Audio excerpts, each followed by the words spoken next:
This is Winnipeg Sports Talk Daily with Andrew Hustler Paterson and Michael Remis.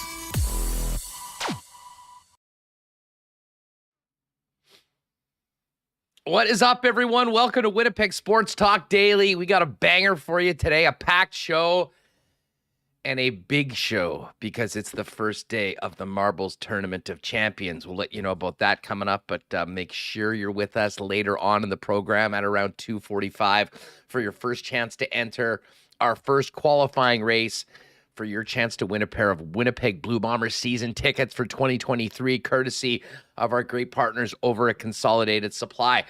We do have, as I mentioned, a packed show. Lots to get to. Crazy night in the National Hockey League last night, which we will certainly get to. Big game for the Winnipeg Jets tonight in St. Louis, taking on the Blues. Looks like there's going to be a roster move, and Logan Stanley's coming back into the lineup for the first time since late October. But some huge Bomber news, which we'll get to right off the top. Scott Billeck will join us on the program today. We'll also get JP Vigier's thoughts on the first place Jets and their great start to the season. And we'll also get some great insight from outside the market on the Winnipeg Jets from former NHLer and TSN hockey contributor Frank Corrado, all leading up to the first of a dozen qualifying races for the Marbles Tournament of Champions. Should be great. Just before we get going, do have to thank all the sponsors that make this show happen. Of course, Consolidated Supply, who's bringing you our Marbles Holiday Tournament of Champions, our friends at Princess Auto, Coolbet Canada, Not Auto Corp, Royal Sports, F Apparel, Vita Health Fresh Market, Manitoba Battery, Wallace & Wallace, Little Brown Jug Brewing, the Nick and Nicky DQ Group, Boston Pizza, Canadian Club Whiskey, and of course, the gang over at Culligan Water.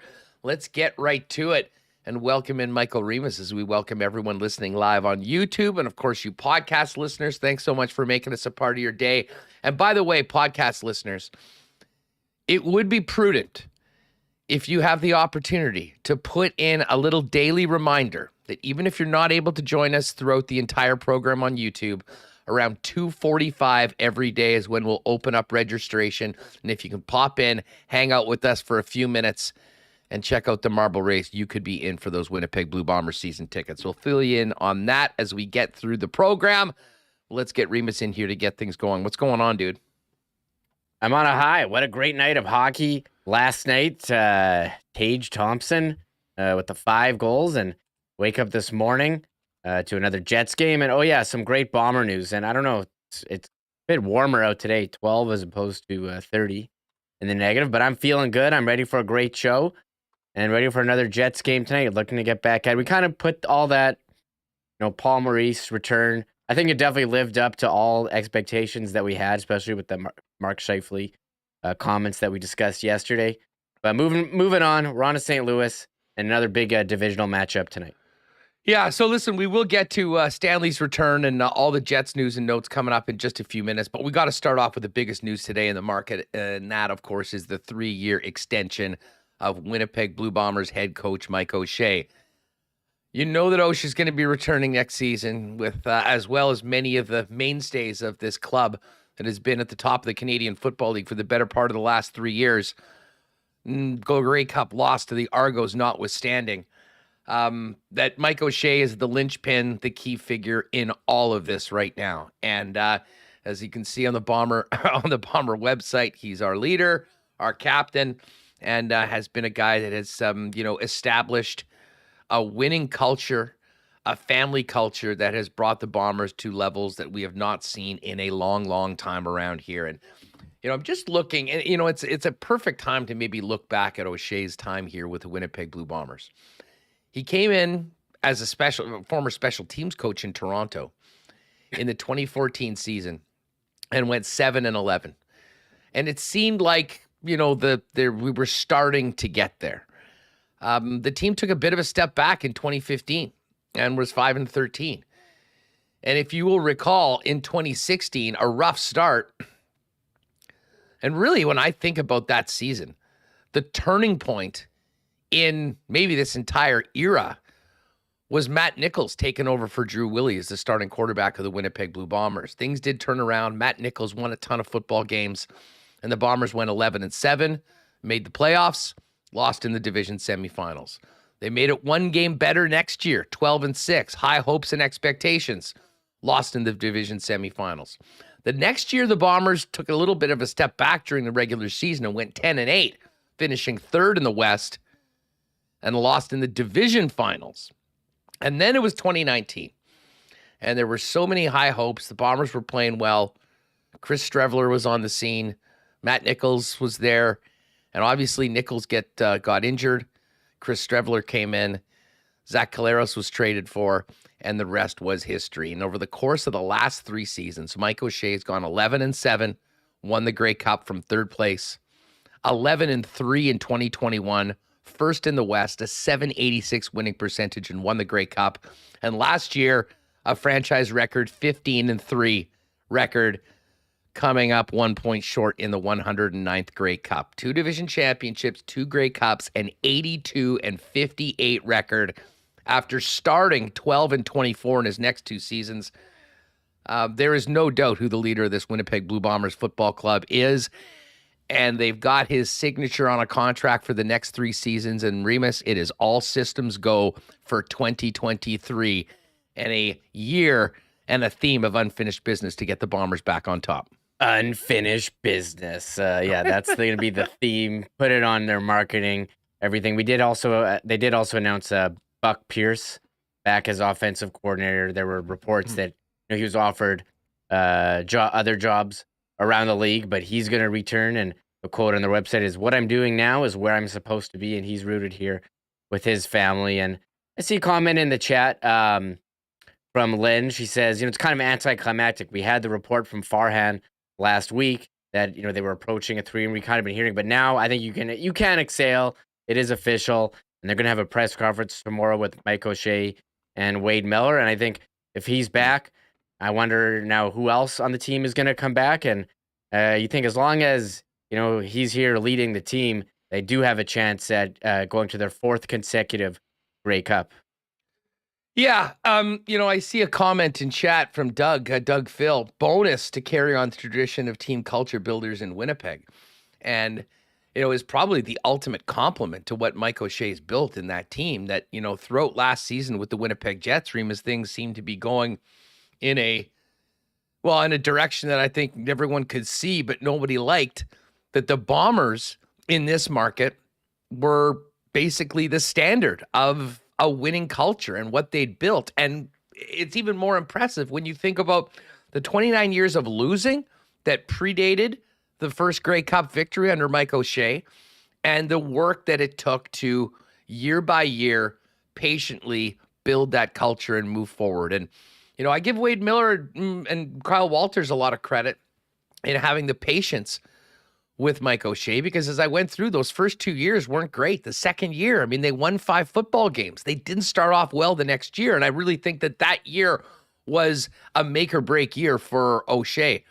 But as we mentioned, maybe the most pivotal change was Matt Nichols taking over the starting quarterback. The team started winning some football games. And at that point, much like the Winnipeg Jets, getting some positive results, I think, led to more belief in what they were building.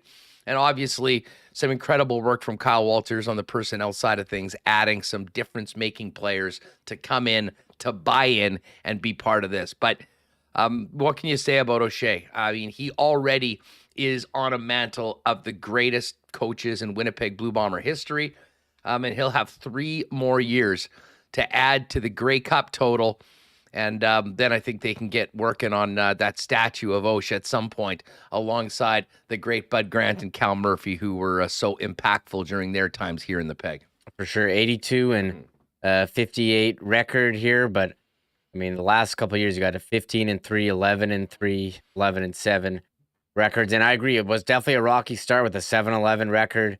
And then you think, okay, it's going to go from here. And it got worse in 2015. And I remember when we were on the old station, and a lot of talks like, hey, are we sure that this is going to be the guy leading us forward? And I agree, it was the quarterback change. And they lost. They got to the playoffs, lost in the first round a couple years. Then I remember they lost in Calgary in the finals. And then after that, got to the Grey Cup 2 straight years and won. And this past year, they got back there again for the 3rd straight time and won. So, I mean, from not making the playoffs to just climbing the ladder of CFL success, it's been a great run. And I'm thankful that he's decided to return.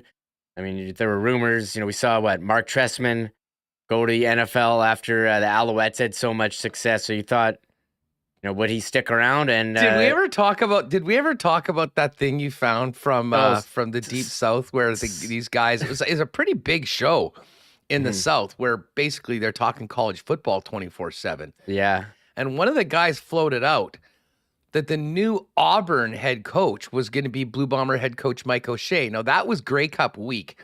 We didn't play it on the show or really give it too much credence for obvious reasons. No. But it was interesting. They actually did call the Blue Bomber office and put in the extension or whatever for O'Shea and got him, and O'Shea answered the phone, quickly hung up when he heard what they were talking about or who they were, because, of course, we know O'Shea is all business. But it's a great day for the Winnipeg Blue Bombers franchise, the fan base moving forward. I don't think there was much. Listen, I don't know about you, Remo. I didn't have much worry that Osh would not be back. And I think even more so after they lost the Grey Cup, because this is going to resonate with Mike, and he's already working on next season along with the staff there. But he has become an icon in this community with this football team and really in the Canadian Football League. And it is just phenomenal news for the Blue Bombers and their fans that Mike O'Shea is back to lead this team for another 3 years. Oh, yeah. And maybe we could even call them a dynasty, Hustler, if they continue all the winning. But he's the guy. He sets the tone. He sets the culture in the locker room. That's the guy you want back. And we thought, look, Collaros signed, when he signed it before the end of the season, you kind of thought, okay, if he's coming back, you have to think means Mike O'Shea is going to come back. And it seems like Kyle Walters is trying to keep as many people together from the winning Grey Cup teams as they can and keep running it back. And this offseason will be exciting as they do have a number of free agents still. And but the big one on the to-do list is over. And they'll be, again, talking tomorrow, Mike O'Shea and Wade Miller. I'm excited to hear what they have to say. Yeah, no doubt about me too. We'll try and have some of that for you here on Winnipeg Sports Talk and see if we can get the coach for a sit down at some point, maybe in the next month or so, when he's got a little bit of time, more so than he does, obviously, during a very busy regular season, leading the defending Western Division champion and the team that's won 2 of the last 3 Grey Cups in the Winnipeg Blue Bombers. So that was the big news right off the hop. Had to get that. O'Shea's back. It's great news for the Bombers. And the Jets are back at it tonight. And Remis, Jeff Hamilton is there. And Mitchell Clinton tweeting about this as well. No Dylan DeMello today on the ice, and it looks like it is the return of Big Stan, Logan Stanley on the Jet blue line, who's been out since breaking a bone in his foot on the 24th of October. I'm sure has been patiently waiting and rehabbing to get an opportunity to get back in the lineup. And as I mentioned yesterday, I didn't know when that opportunity was going to come, considering the way this team has played and the 6 guys ahead of him on the depth chart right now. But we sort of knew it would be an injury. I didn't think it would happen this quickly. We don't really have any clarity on what the issue with Dylan DeMello is. And they've, I guess, categorized Dylan DeMello as a game time decision. But with Kyle Capobianco continuing to do extra work, continuing his role as a press box regular, looks like Big Stan's going to get an opportunity to get back into the lineup playing alongside, we expect, Dylan Sandberg, with Dylan DeMello, the expected scratch. And we haven't had any clarity from Rick Bowness on what that is. But you had mentioned he hadn't been skating a lot. He had been iffy. He had missed a few games before.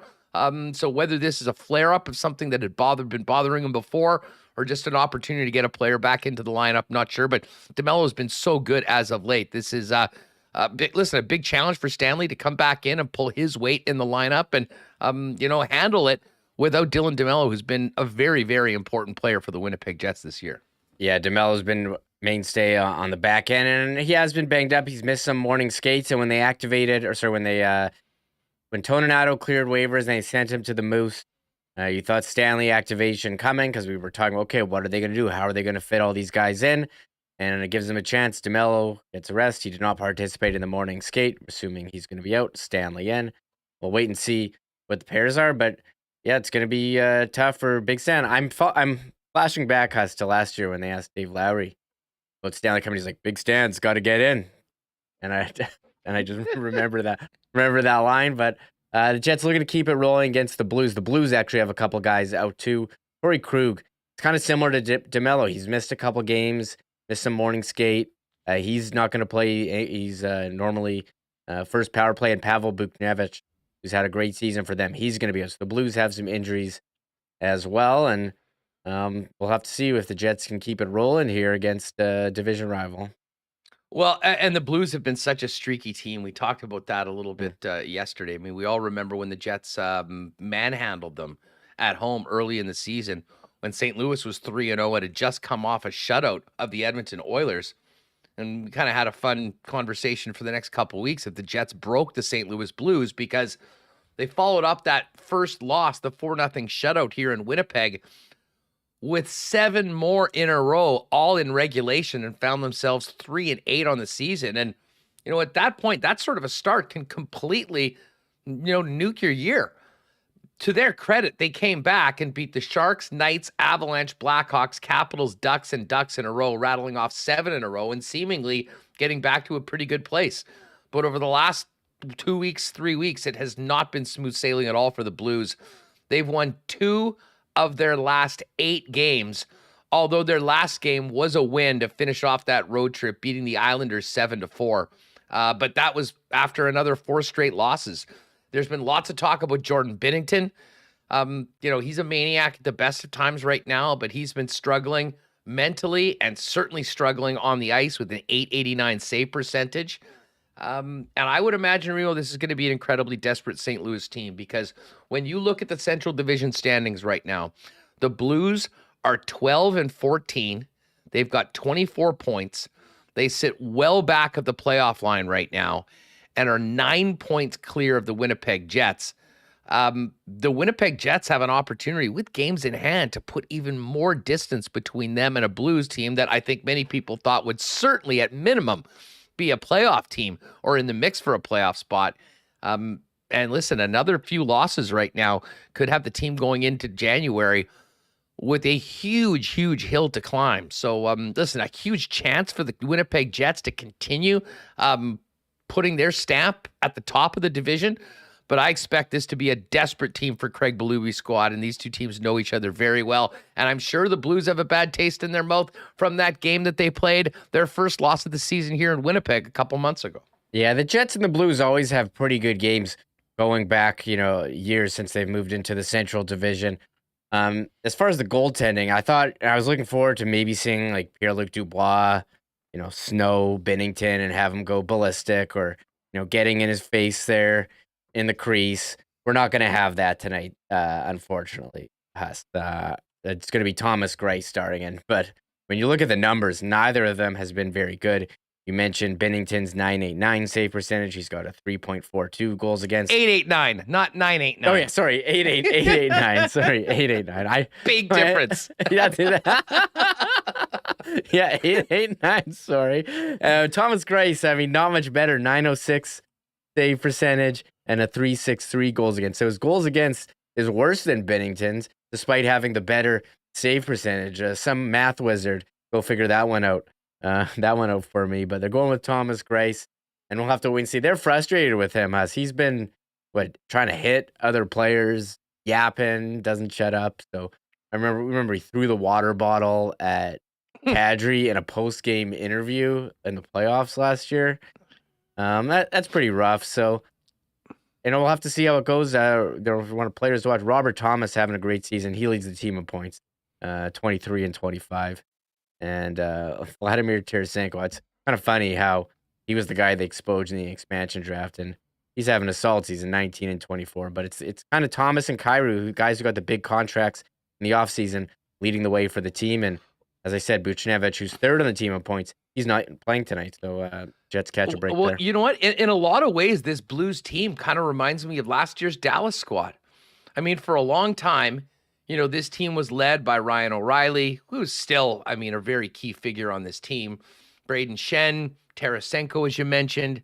Now really it's Robert Thomas and Jordan Kyrou that are the go-to guys. They've got massive investments from the team, and they'll be thought of to lead them going forward. And much like last year under Bonus, you saw Jamie Benn and Tyler Seguin take a bit of a step back, and it being Rupi Hintz and Jason Robertson that took over as the top offensive guys for that team. Well, that's exactly where the Blues are right now. That being said, it has been a really quiet year for Ryan O'Reilly, who has 9 goals, 4 assists on the season, and 13 points. But man, Remo, the numbers that just scream out, and I know we don't spend a lot of time talking plus minus here. Ryan O'Reilly's a minus 17 on the year. This is a guy we normally talk about in the Selke conversation. So I'm not sure if there's more to it. Kyrou's minus 20 for that matter. And I think Torrey Krug might have the green jacket right now at minus 22. But it has not been smooth sailing at all for the Blues so far this season. And those long losing streaks basically speak to it, with an 8 in a row and losers of 6 of 7 before they won their last game.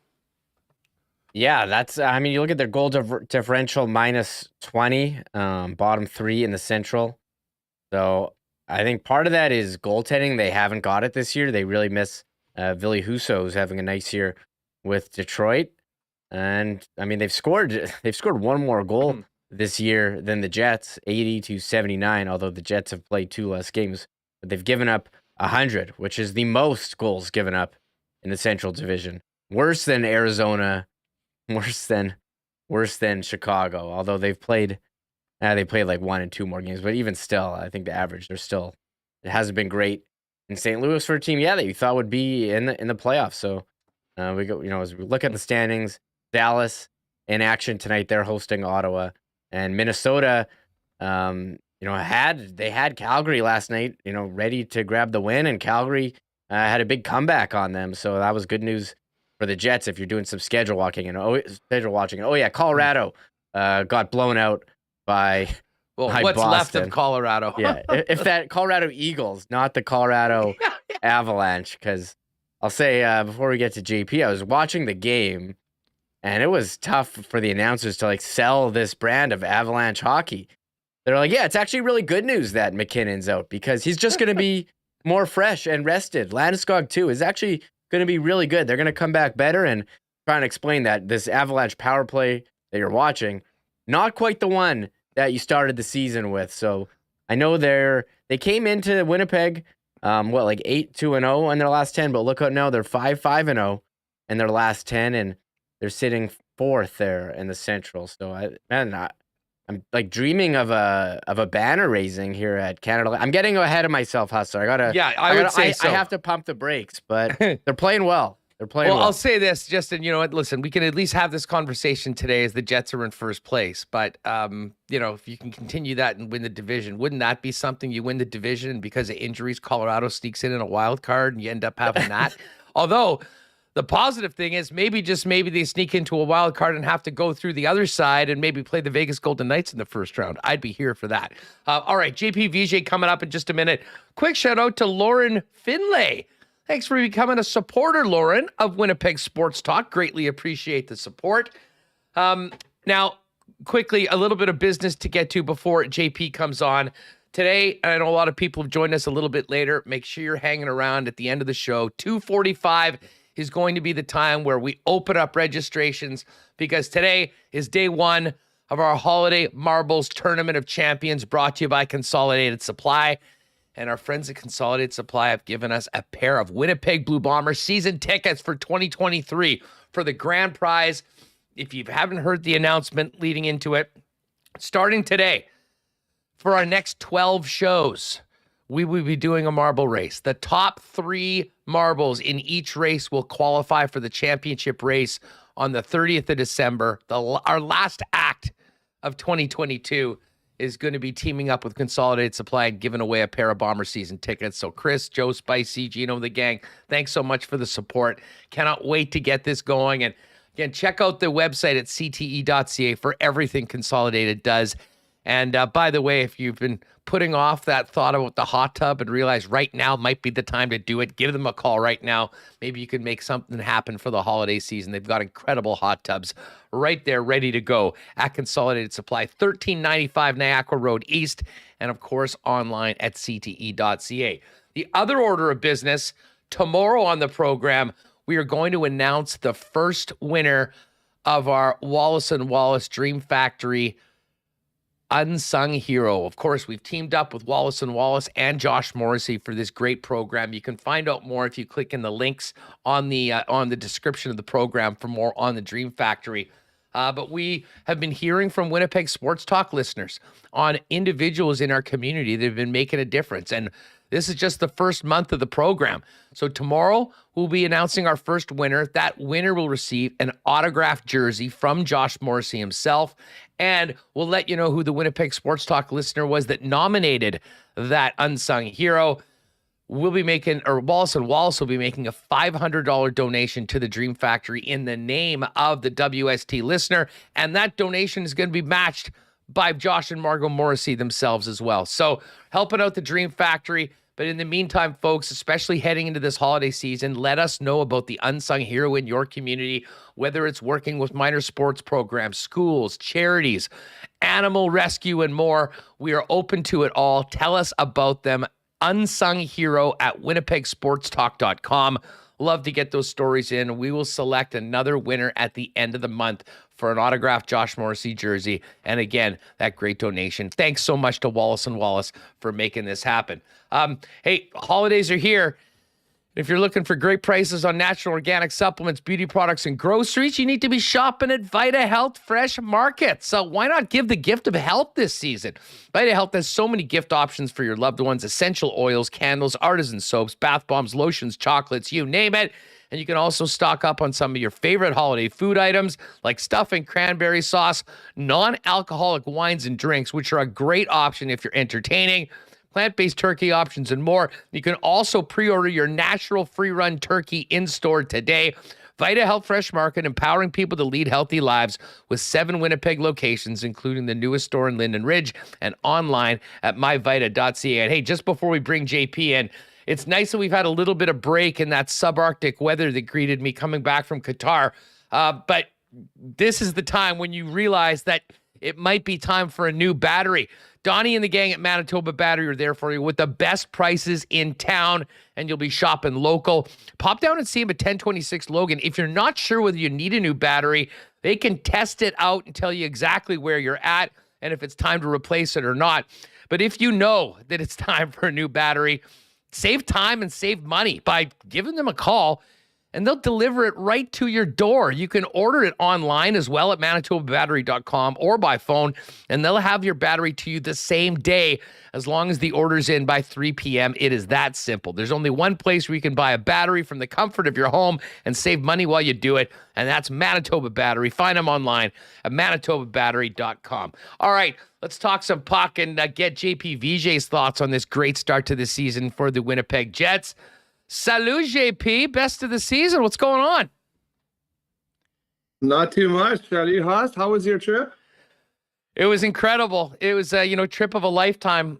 Great cultural experience. And as far as just being a sports fan, I got to tell you, JP, that the World Cup is something else. I have so much of a greater appreciation for soccer, being able to watch it at the highest level in person. But honestly, bringing people together from all around the world, and my God, the passion that these fans have for their teams. I mean, it really does seem time like it's life or death, even though it is a game. And it was something I'll always remember, cherish, and I'm already counting down to try to figure out how to get tickets and get to the 2026 World Cup when it's on this side of the pond coming up in 4 years.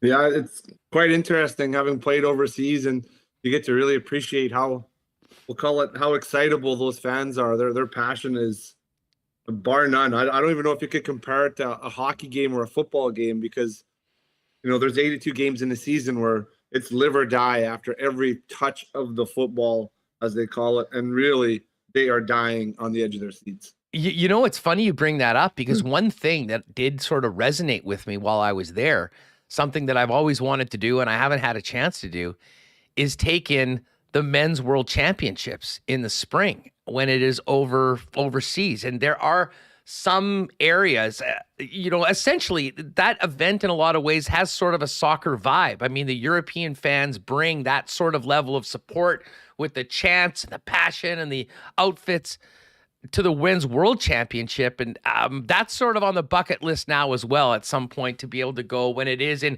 Germany or Switzerland or some of the areas that you've played, because a lot of that soccer vibe comes to the hockey rink. And I imagine it's incredible to be a part of. It's you can't even say it. Like, we played in rinks of, between 5,000 and 10,000 people. We swear there was like 40,000 people just screaming their brains out and having these chants the whole game. And at one point you're like, I don't even know what they're saying. Are they even watching the game? But they have a chant for every play that's going on. There's a chant for the power play. There's a chant for the penalty kill. They'll boo and whistle you when you're not playing up to your potential. Like, they are intense, and it creates a lot of energy for the group. But watch out, if you get on their bad side, they'll throw M&Ms and pennies at you while you're on the ice. Well, no pens or M&Ms going your way right now. It's great to have you here, and happy holidays to you and the family. And what a great time it is to be a Winnipeg sports fan. We got the big news that Mike O'Shea's back with the Winnipeg Blue Bombers, and despite that loss in the Grey Cup, everyone's excited for the upcoming season. But who could have imagined that we'd be talking here in early December about a Winnipeg Jets team in first place, JP?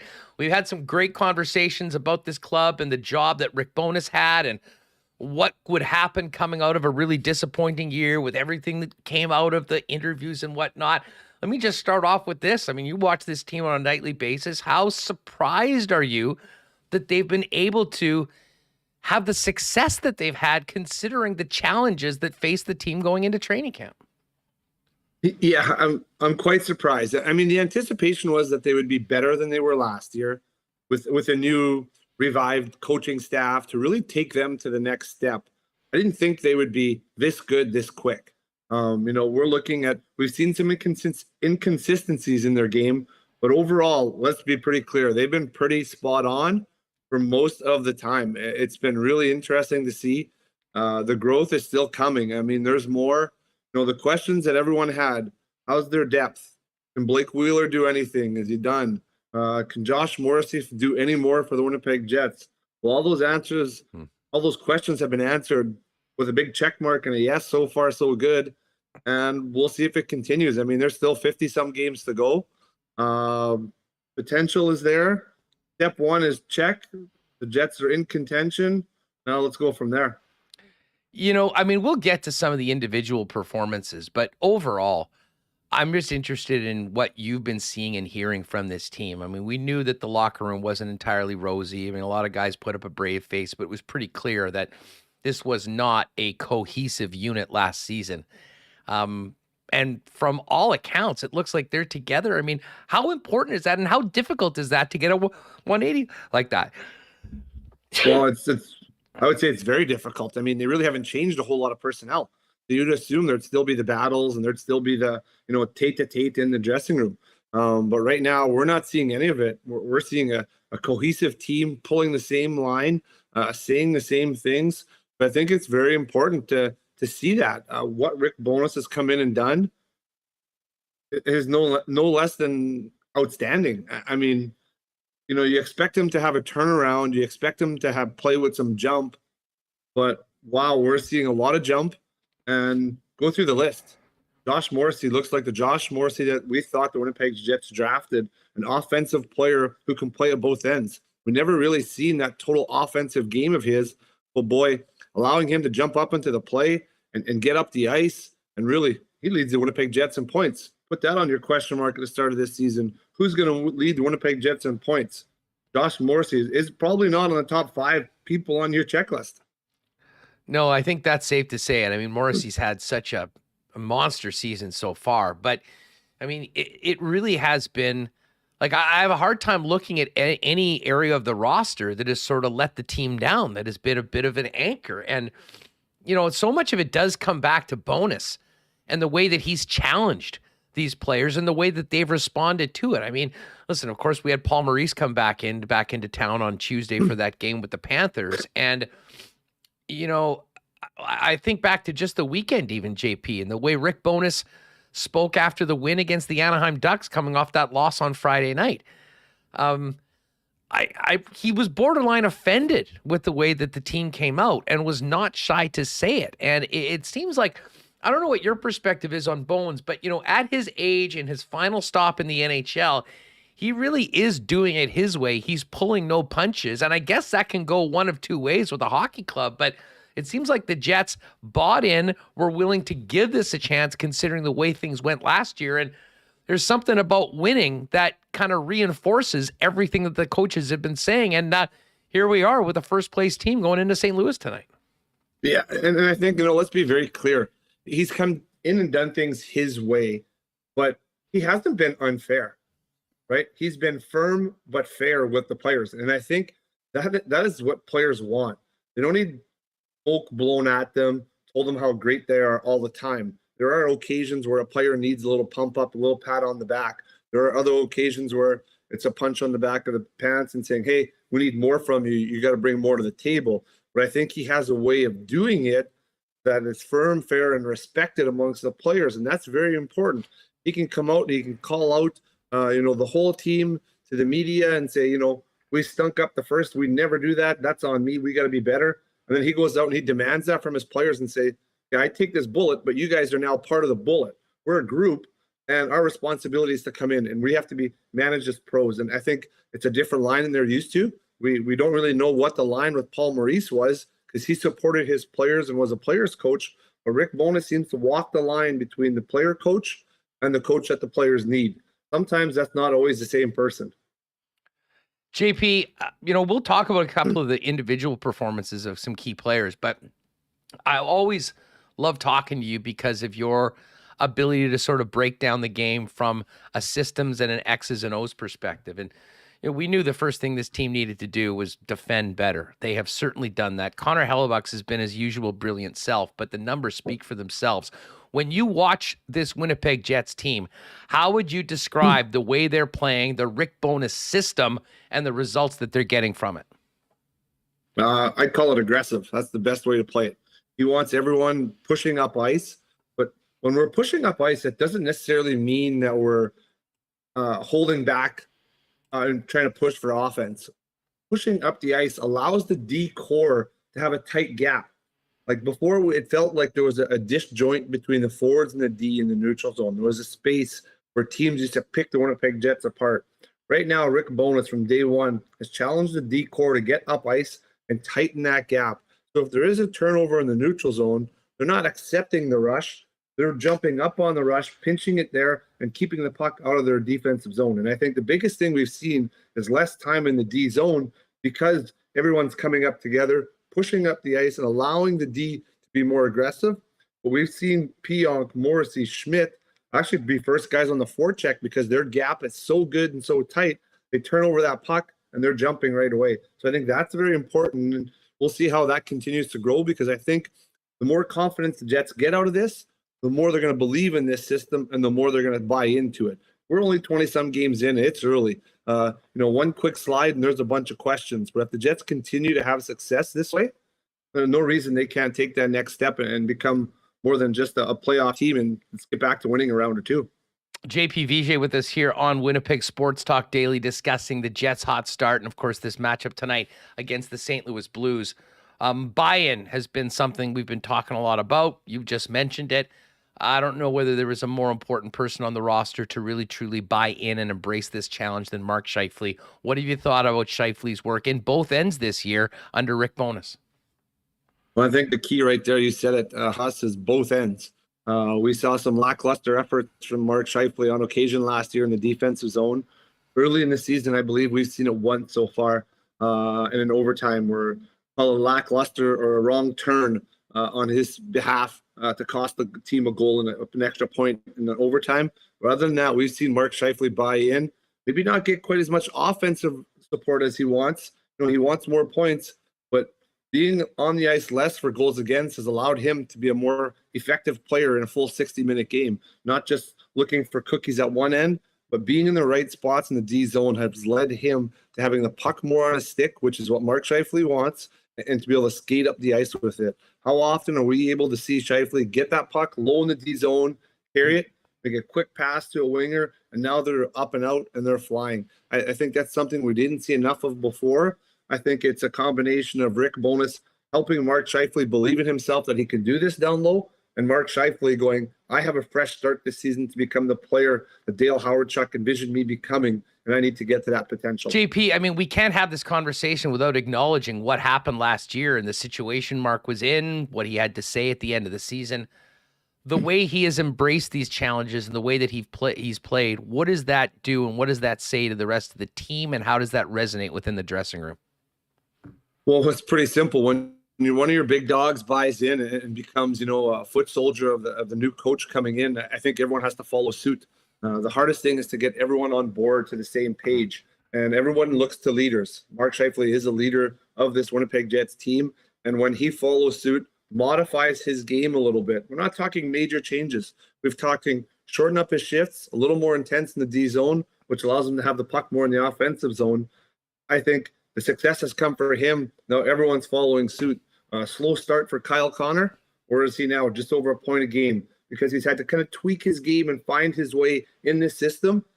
A good player like these always find their way within a system, and right now we're seeing them flourish and find their way how to play the game the way Rick Bowness wants, but you really use their skill set in that system to help them exploit the opposition.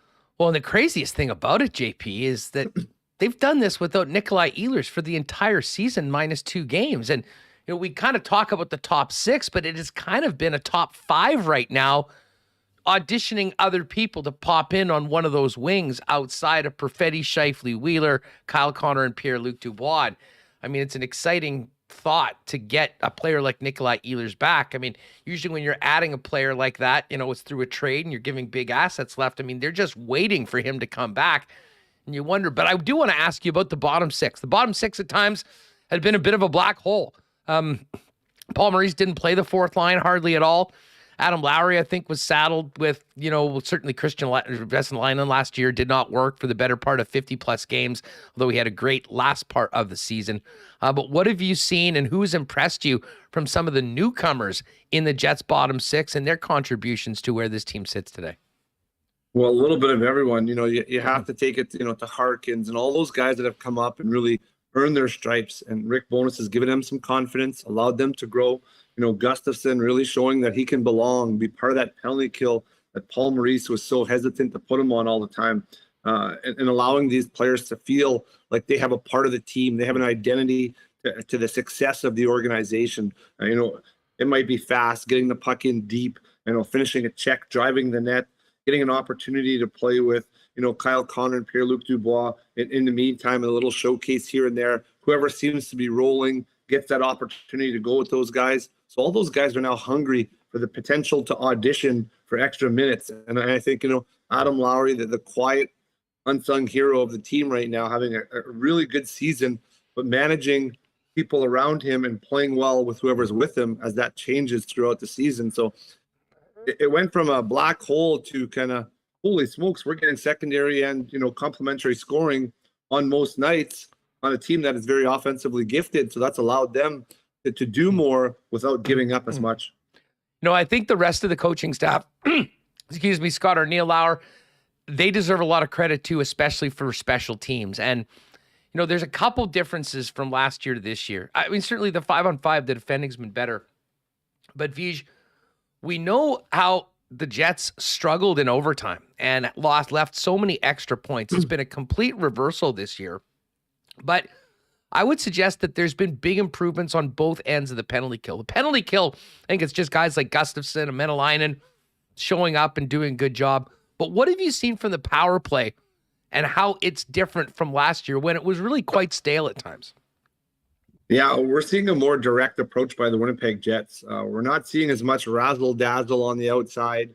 Blake Wheeler's not holding onto the puck on the flank for an extended period of time now. That puck is coming, it's moving, it's being moved quick.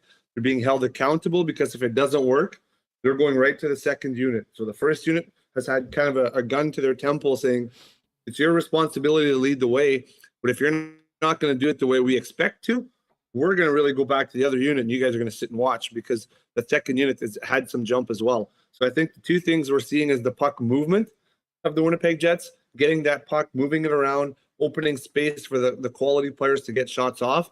And then, let's be serious, the dirty work. Pucks are going to the net, and from that point on, the puck retrieval from that opportunity, Pierre-Luc Dubois has been a beast down low, retrieving pucks. Blake Wheeler's been a horse as well, finding ways to hold on to the puck, buy some time, rim it to the far side to Kyle Connor, and reset up for them to go again. So that's really been two things, is the direct attack and then the reload or the retrieval of pucks after that first shot. Well, and the other thing that really stood out to me actually in the Florida game, and we touched on this a little bit yesterday, Vij, was that, in the past, it was always Blake Wheeler on the half wall and the puck would go to him and it was up to him to distribute. It was, frankly, it was quite predictable. Wheeler yesterday, when they started out in the offensive zone, is actually playing in front of the net. Big body, great for screens, has a good stick. But then when the puck and the opportunity changes, he can pop back out and switch in. We've seen, I don't know, maybe this is just me, but it seems like there has been far more movement. We talk about movement of the puck. There's also been movement of personnel within the power play, which to me just adds a whole nother dynamic that hadn't been there very often in the past. Yeah, and that's exactly it, right? Pierre-Luc Dubois and Blake Wheeler interchanging, Mark Scheifele coming in, Kyle Connor jumping. You look at the best power plays. We're going to compare Colorado and Edmonton, probably some of the best power plays in the National Hockey League. You never have a clue where Cale Makar or Connor McDavid are going to be. One time they could be low, one time they could be high. So it's so hard to defend, right? The easiest thing for a penalty kill to do, power play becomes stagnant, and they move the puck on the perimeter. Those guys love that because they can get in passing lanes and shot lanes and not have to worry about it.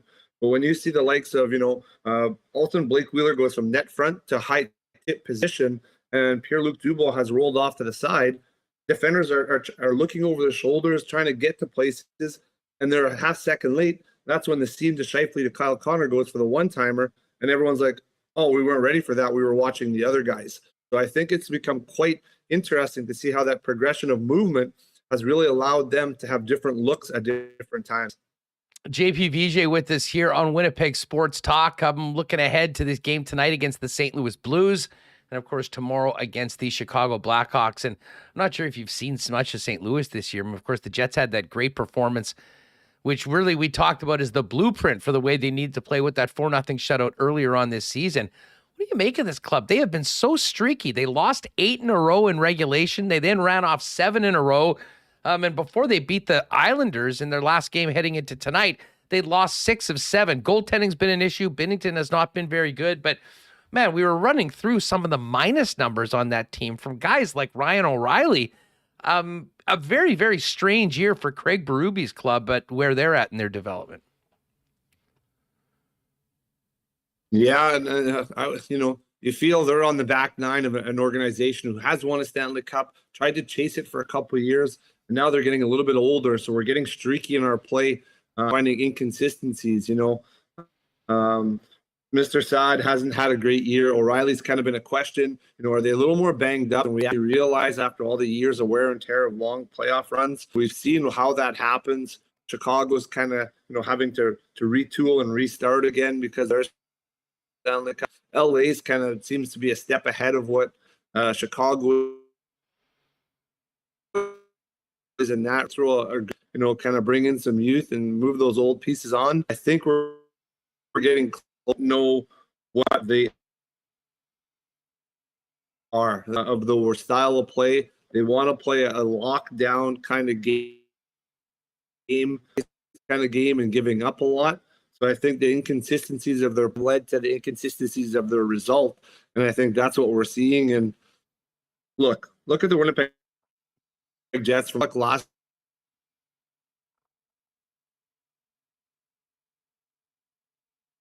Well, it looks like we kind of this from putting you in the.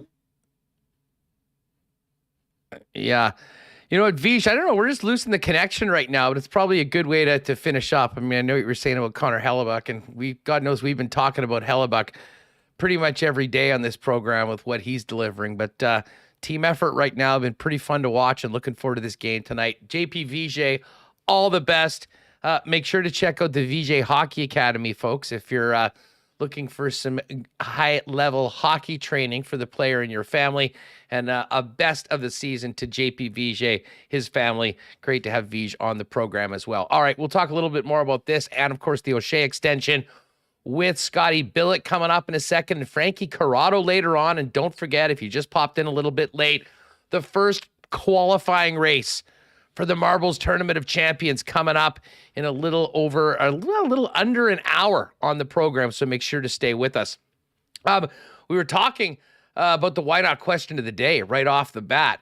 How confident are you that the Bombers can maintain their level of excellence over the last 3 years for the next 3 years with Mike O'Shea back? You can, again, hit us up in the comments or in the chat with your thoughts on that. I'm actually going to be heading over to Knott after the show today to say hi to the folks there, see what's going on. If you're thinking about getting into a new vehicle or your current one's pissing you off, that's the place to start, folks. An incredible selection of vehicles on the lot right now at Knott Auto Corp. And if there's a particular make and model that you're looking for, talk to the experts at Knott. They are the best in the business at sourcing it, getting it here, and getting you into it at the best possible price. Why not get into the car of your dreams at a great price at Knott Auto Corp?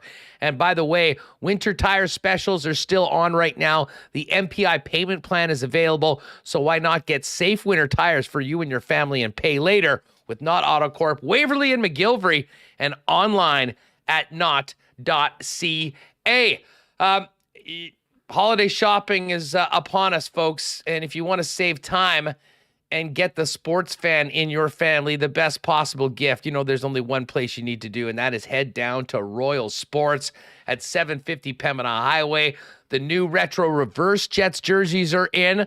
Might have to put that on my wish list, to be honest, for this season.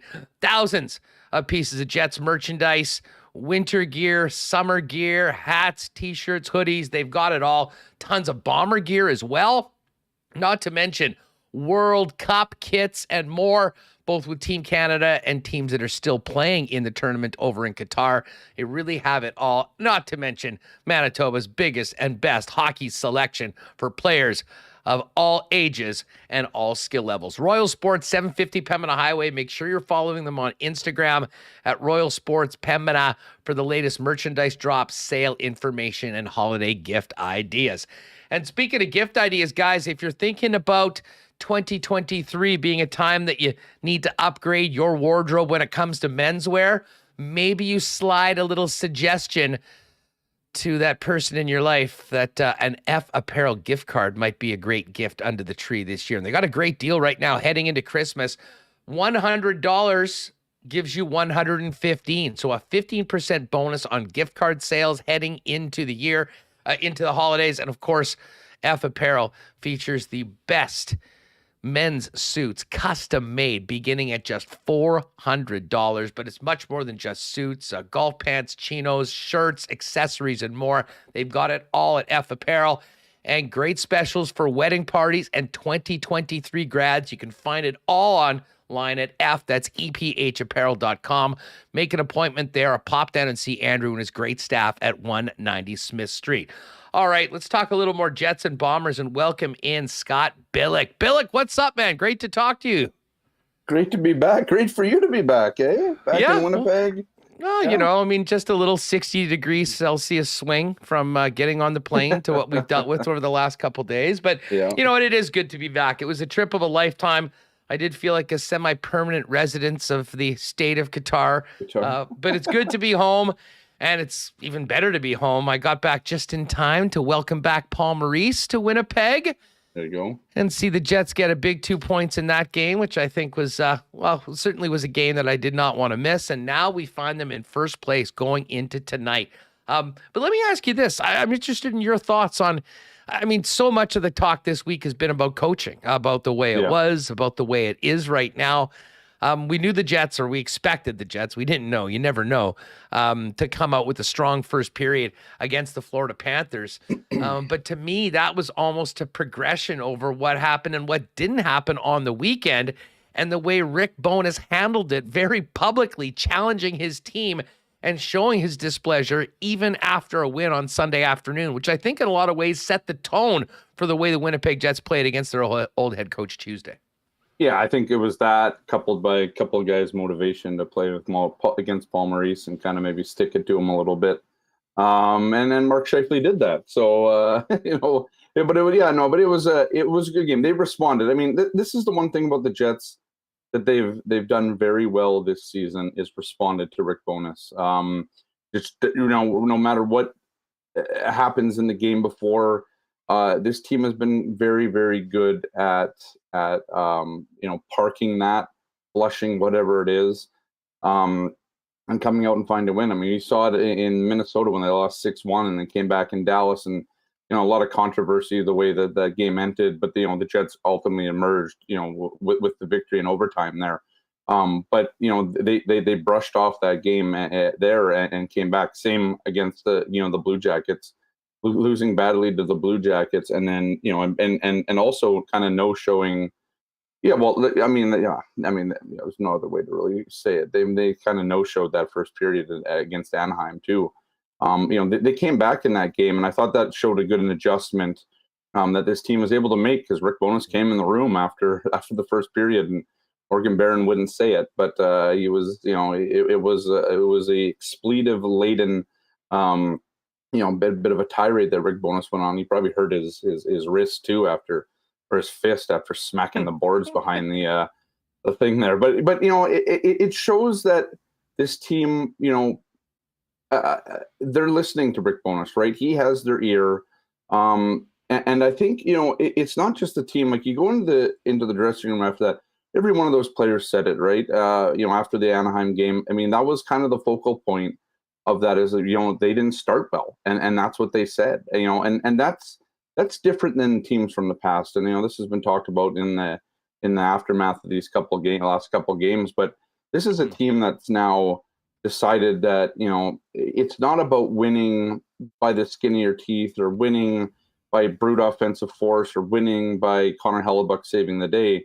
This is a team that wants to win, quote unquote, the right way, and they want to do it on a consistent basis. And so first periods that you get badly outplayed in 5-2 wins aren't acceptable, anymore in terms of the overall, the bigger picture, let's say.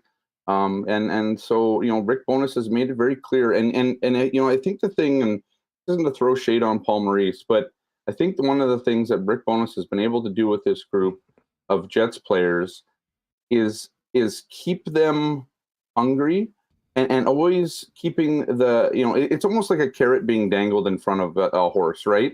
It's always going to be difficult to get to where, it wants to be, but as long as they keep chasing that carrot, I think this Jets team is going to be very good. And right now, I mean, 16-7-1, tied for first place, but, in first place based on points percentage. I think it's been a good strategy. This team needed direction after last year, a purpose, all that sort of stuff. And they've responded really well to what Rick Bowness has been doing. The only thing that, I guess the skeptic or the pessimist would kind of be concerned about, I suppose, is, what happens when the wins start to pile, or the losses maybe, start to pile. I don't think the Jets have lost consecutive games this year. Maybe once. Yeah, just once, that Toronto game. Yeah, exactly. So, I mean, what happens? But this team, again, has handled the adversity well. The injuries, they've lost one of their, arguably one of their best wingers. Well, not arguably, one of their best winger, arguably their best winger. The power play has been, so-so, but they've found a way, and it's through a team effort. And I think that's the biggest thing about this Jets team. Everybody's still pulling. I feel like I'm beating a dead horse in this, but everybody is pulling in the same direction. We've talked about this ad nauseum, but it's palpable, and I think you see it in the standings. And I don't think this is it's not a smoke. It's not smoke and mirrors. It's nothing like that. Like, this is a team that's legitimately good, and can get better. And I think that's the key here is this Jets team can get better, and I think they're on that path and are hungry to become a better team. Well, and I'll say this, winning begets winning. It creates a better, it reinforces everything that Rick Bowness has been preaching and teaching. And it continues to go forward. And the Jets have done, some of their winning they've done in some weird ways. I mean, we think about the blown leads at the end of the game and winning games in overtime. I mean, their overtime record right now is 6-1-1. And that was maybe one of the most puzzling things about that team last year, Scott, is their lack of success when they got to 60 minutes. I mean, when you look at the personnel that whoever the coach is of the Winnipeg Jets has the at hand to throw out with the speed and the skill, I mean, you would think that at minimum they'd be able to come out with around a 500 record. And I'm not sure whether this is just variance or a randomness, but it certainly seems like the Winnipeg Jets have far more confidence right now. And a big part of this, the guy they've got in net. Yeah. But they've been making things happen. And then those little things, changing, 1 point into 2 points, you do that 3 or 4 times, that absolutely can be the difference between making the playoffs or missing it. And we saw it last year. I mean, I think back of those 3 games against Dallas that they lost in overtime last year in very different fashions. You get those and they don't get them. That's a 6-point swing. And, all in all, they've done the little things. They've also had results. And I think that it's just pushing everything forward a lot faster than most people thought was even possible. Well, I think you're right. I mean, that's the thing. Like, there's some people that maybe revisionist history that have said, I always said the Jets were going to make the playoffs. And, I don't know. I mean, you look at the summer and you look at, what they did, and they didn't do a whole lot on the ice, right? Like in terms of personnel, arguably the team got less skilled, losing Paul Stastny and Andrew Kopp.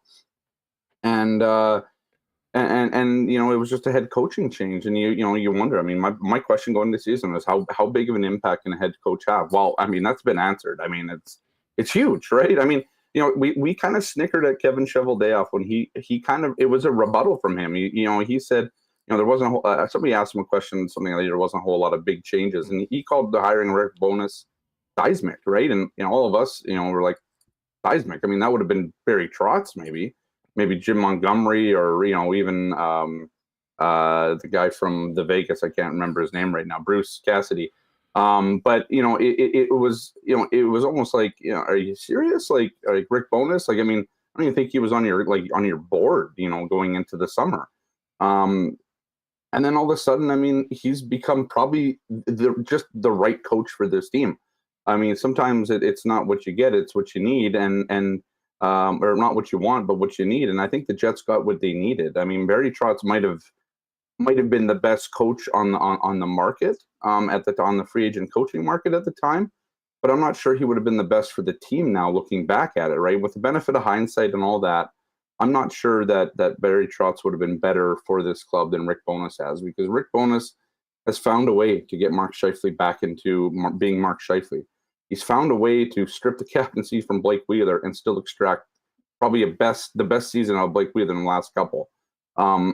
He's found a way to stop Connor Hellebuyck from getting shelled inside the slot in those high danger areas.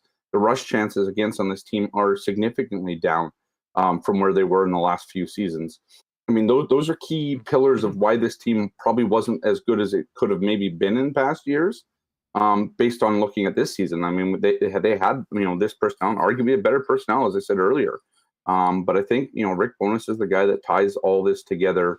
He's done it in a nice bow, and it's worked out for this team so far. And yeah, I mean, I'm interested. I mean, I'm intrigued, right? I mean, I think a lot of us have been waiting to see when is this Jets team going to kind of peak. I mean, they. And I'm wondering, where that is now. I mean, this team seems to be a bona fide playoff team. Where's the sky? Where's the ceiling for this team? And I think we're going to see that. I mean, they're in the midst of a long, basically a game every second night right now. But again, they keep winning. They keep finding ways to win, pull out victories, and yeah, it's interesting to watch, and it's been fun to watch because the hockey itself has been fun to watch. Well, it has been, and the games have been fun. Although, and this is something a conversation that's sort of going into the chat. So I'll throw this out to you, and I know you've tweeted on this on a few of the slower games. I mean, why do you think there's not more people at the barn right now? I talked about this yesterday when I was Ted Wyman on our own thing for the Sun. It's a good question, and I don't have the best answer for it. Like I don't know. I mean, you could say it's a combination of a lot of things, right? I mean, inflation sucks right now. We're all feeling that, right? I mean, unless you're, filthy rich or whatever, we're all feeling it. So, it's hard. Your discretionary money doesn't go as far as it would, but probably because, you know, you're paying more for groceries or gas or whatever it might be. It's also Christmas time coming up and people got presents to buy and all that stuff. I think there's still the apathy that was there, right? I mean, when's the shoe going to drop? When is this team going to not be good anymore? I mean, this is you know, are the Analyst, are they going to, you know, regret? But is that what it is? Are we such a front-running town that you only go to games because the team's great? Like, I hear so many excuses. I know. Like, by the way, yours truly in the chat, I would love to know, you're talking about the game production. Yeah. I go to every game. I mean, the people that I've talked to have all said that the game production is way better this year. I think they've done, I'd love to know how many games you've actually been to, or if that's just a take from things that you've heard or things that you remembered. But like, honestly, I just hear so many, ticket prices. Well, you can get a ticket for $49 for some of these games that includes a beer. I mean, I think we're at a point where, I mean, everyone can make a ton of excuses why they won't. I mean, to me, listen, there's 82 games. There's a lot of people that aren't going to every one, but I don't see anything certainly that the team is doing on or off the ice that's not making it as accessible as it's ever been right now. And I hope that if the team keeps playing the way that it is, it maybe does re-energize some people that were quite apathetic last year that have maybe been in a wait-and-see mode. Well, and I agree with you. Here's the thing. So I bashed the in-game experience a lot, possibly because it was really bad. Like it was bad before. Like, let's not make them. You know, you go to what was bad. What was bad? Because I hear these takes all the time. The I'd love to presentation. I mean, things as small as like the music selection, right? Like, I mean, so here's the thing. I'm around. I go to a lot of the other rinks. I mean, you travel with the team. You see all the things.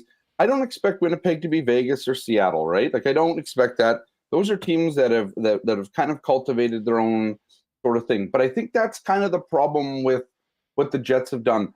What like when you go to a Jets game, you tell me, Us, like what is the thing that you go to the Jets game, that the fan experience that you don't get anywhere else, right? And I guess, and you can answer that later. It's more of a kind of a rhetorical question, but like where do you go? And so like what is like Colorado's got the Blink-182 song, right? Or all the different places. Like you go to Chicago, you listen to Jim Cornelison sing the national anthem, it gets people fired up. I had goosebumps. Well, I'll tell you right now, you want to ask me, I'll answer. The Jets or the leaders have put in their own goal songs. We've been talking about it all year long. That's a perfect example of what they're doing this year. Exactly. And I agree with you. So this year it has gotten better, markedly better, in my opinion. They're coming up with these different things. If you're not on the road, but I see it on the road with like they brought nearly all of their front office staff on the last road trip. They went through Minnesota, they went through Dallas, they went through Chicago. These people aren't there just to watch the games. They're seeing the in-game presentation.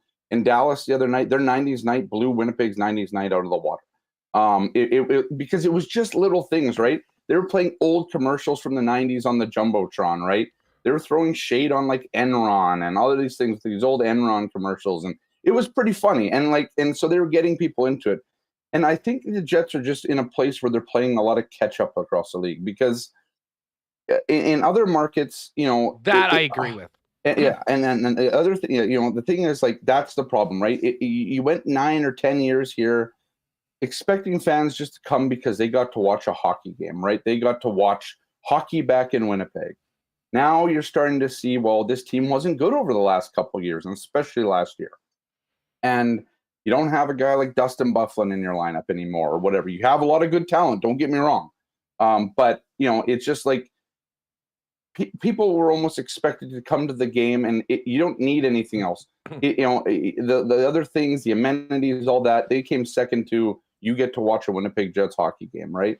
Well, now it's like, no, it's more than that. Like, I mean, across the league, I'm at a lot of the rinks, and you see it's a lot about getting the fans in the door. What can you do? Giveaways, all sorts of stuff, right? It's just the little things, the tokens of appreciation that I think we're missing here for a few years, right? Towards the tail end of this honeymoon period and all that. And you didn't feel. I was in Philadelphia 3 years ago. They were giving away like iPads. It was fan appreciation night, right? They were giving away iPads and all this stuff. And I remember going back to the Jets appreciation night that year, and they were tossing away like T-shirts into the stands, right? people can buy T-shirts. It's not exciting, right? Is it exciting to get a T-shirt anymore? Let me ask you a real question, though, and I'll put this out to the chat.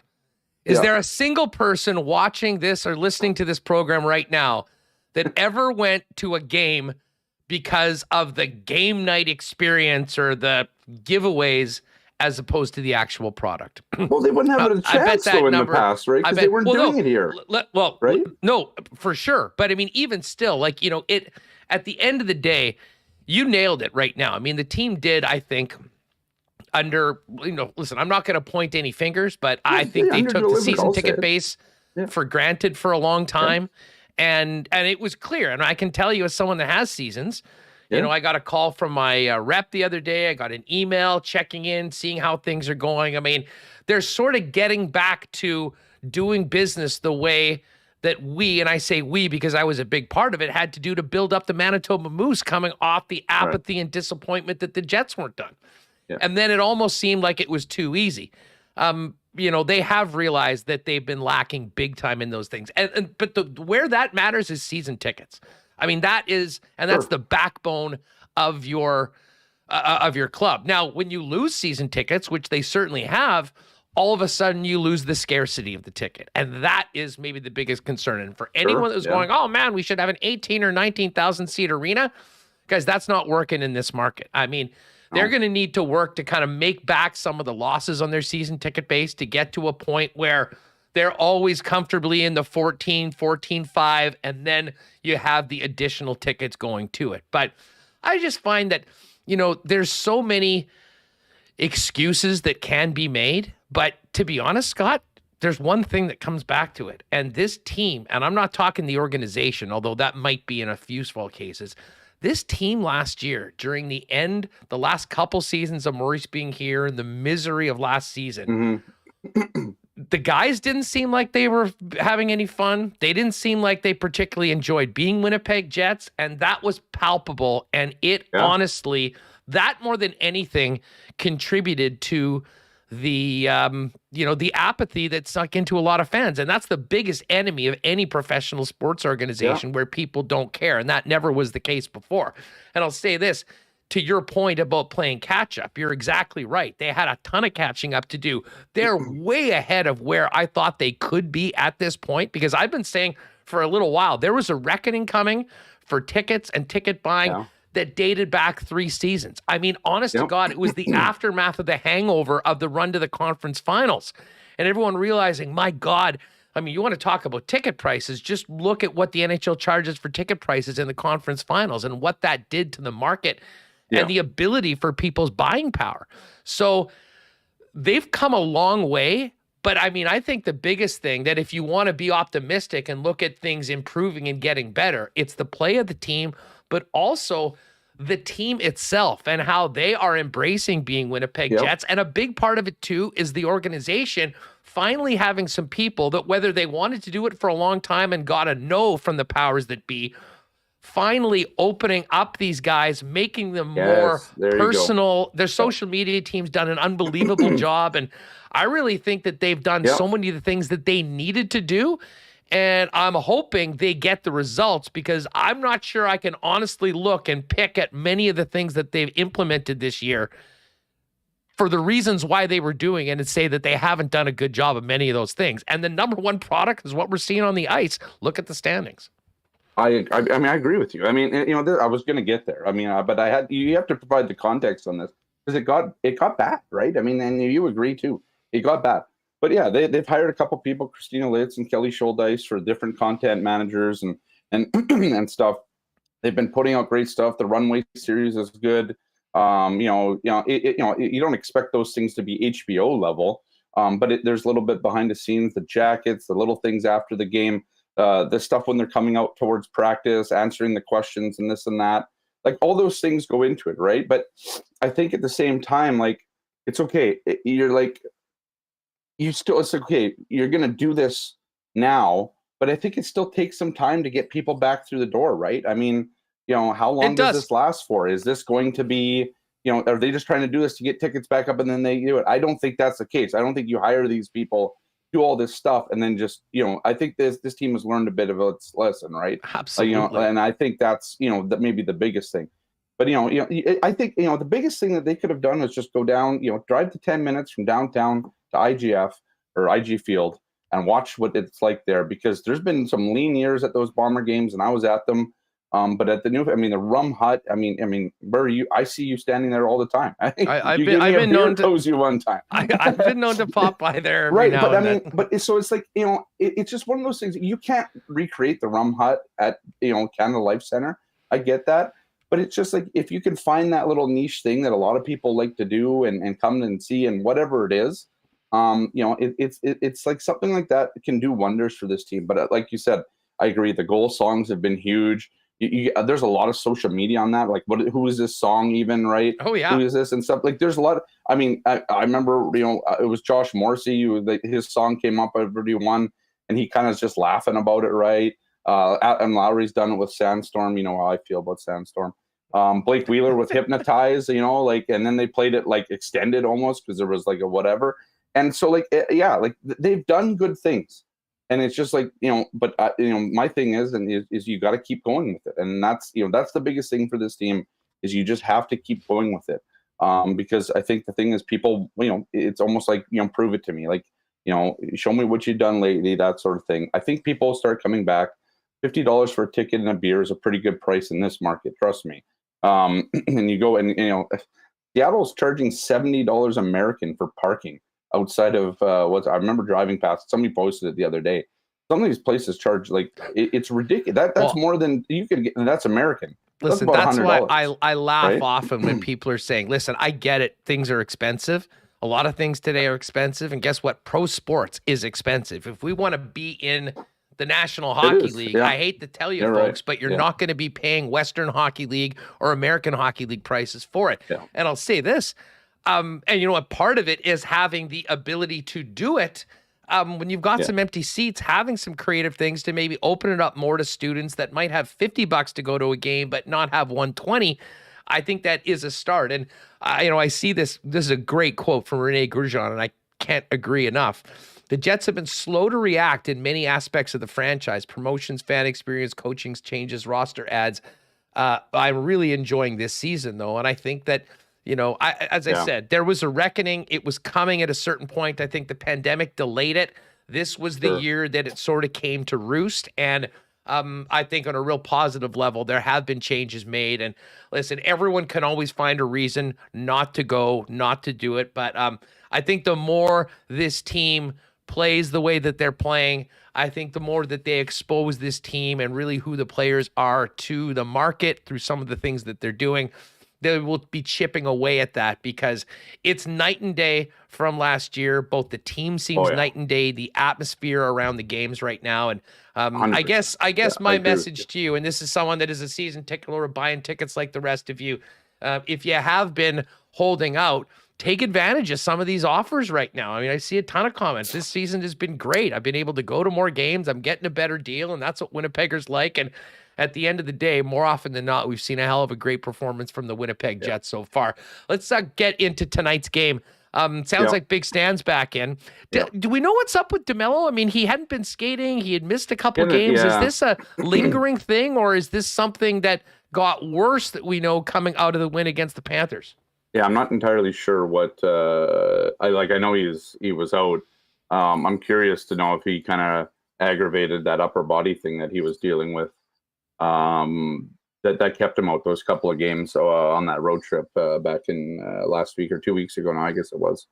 I don't know exactly what it is. I haven't looked into it too much today. I'm off, but yeah, it's one of those.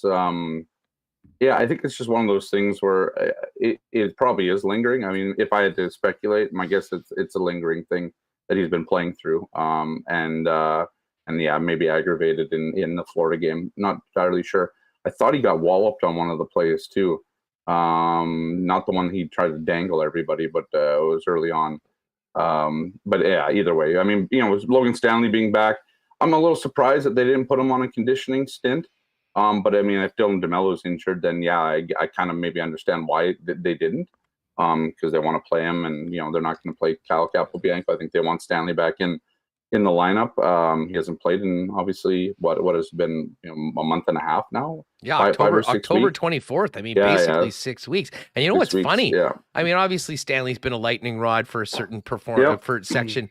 But if you go back to his performances this year, by almost any measure, including the analytics, I know they've been good, eh? Absolutely, they've been good. Yeah. I mean, a lot of that has been quieted. All that being said, though, I really think it's an opportunity, but also a challenge for Stanley to go in and remind the coaching staff that he is a viable option right now, because both by what's happening in the standings and on the ice, the 6 guys that have been the regulars, with Dylan Stanberg sort of in that 6th spot, and the 5 other guys that we sort of knew were going to be part of that mix, have done a pretty good job. And I mean, that sort of competition, I'm sure, will be good for the Winnipeg Jets. But Logan Stanley's going to need to have a great performance to stay in that mix, to be part of a top 7 as opposed to a top 6 with a couple guys waiting for a chance due to injury. Yeah, I agree. I mean, I think Dylan Sandberg's played himself into a permanent role here, but we'll see how it goes. I mean, that's the thing, right? Like, what is and I wonder, like, at some point, does the shoe drop here, right? Like, at some point, does somebody get traded? And like, I understand the argument that you don't want to break up any of this team because it's running so well right now. But what are you going to do then with Logan Stanley or Dylan Sandberg? Are you going to sit Dylan Sandberg? I mean, he's been playing great in my opinion. He's had a couple mistakes. I don't think so. And you don't think so? You don't think he's played great? No, I don't think he's going to be sat. Okay. I think I'm with you. I mean, no. I think that he is. I think he's quietly continued to grow as a regular, everyday NHL defenseman. I think the team, the coaching staff has confidence in him. And listen, so who comes out then, right? Like, who comes out unless somebody's injured? And that's so. Like, at one point, like, do the Jets need another top 6 forward or a bottom 6 guy? Or you obviously can have Mason Appleton and Nikolai Ehlers coming back at some point. But do you want another right winger? Do you feel like you need that? Because I mean, Mike Yassamont's been playing there, right? But he said, Rick Bones has said, it's a bit of a revolving door there. They don't really have somebody that's going to kind of like stay there, right? And that's the other thing is, like, are they looking for maybe a middle 6 winger at the moment to kind of bolster the front end, especially with injuries they have now? So I'm wondering, do you dangle one of your defensemen out there to try and make a move?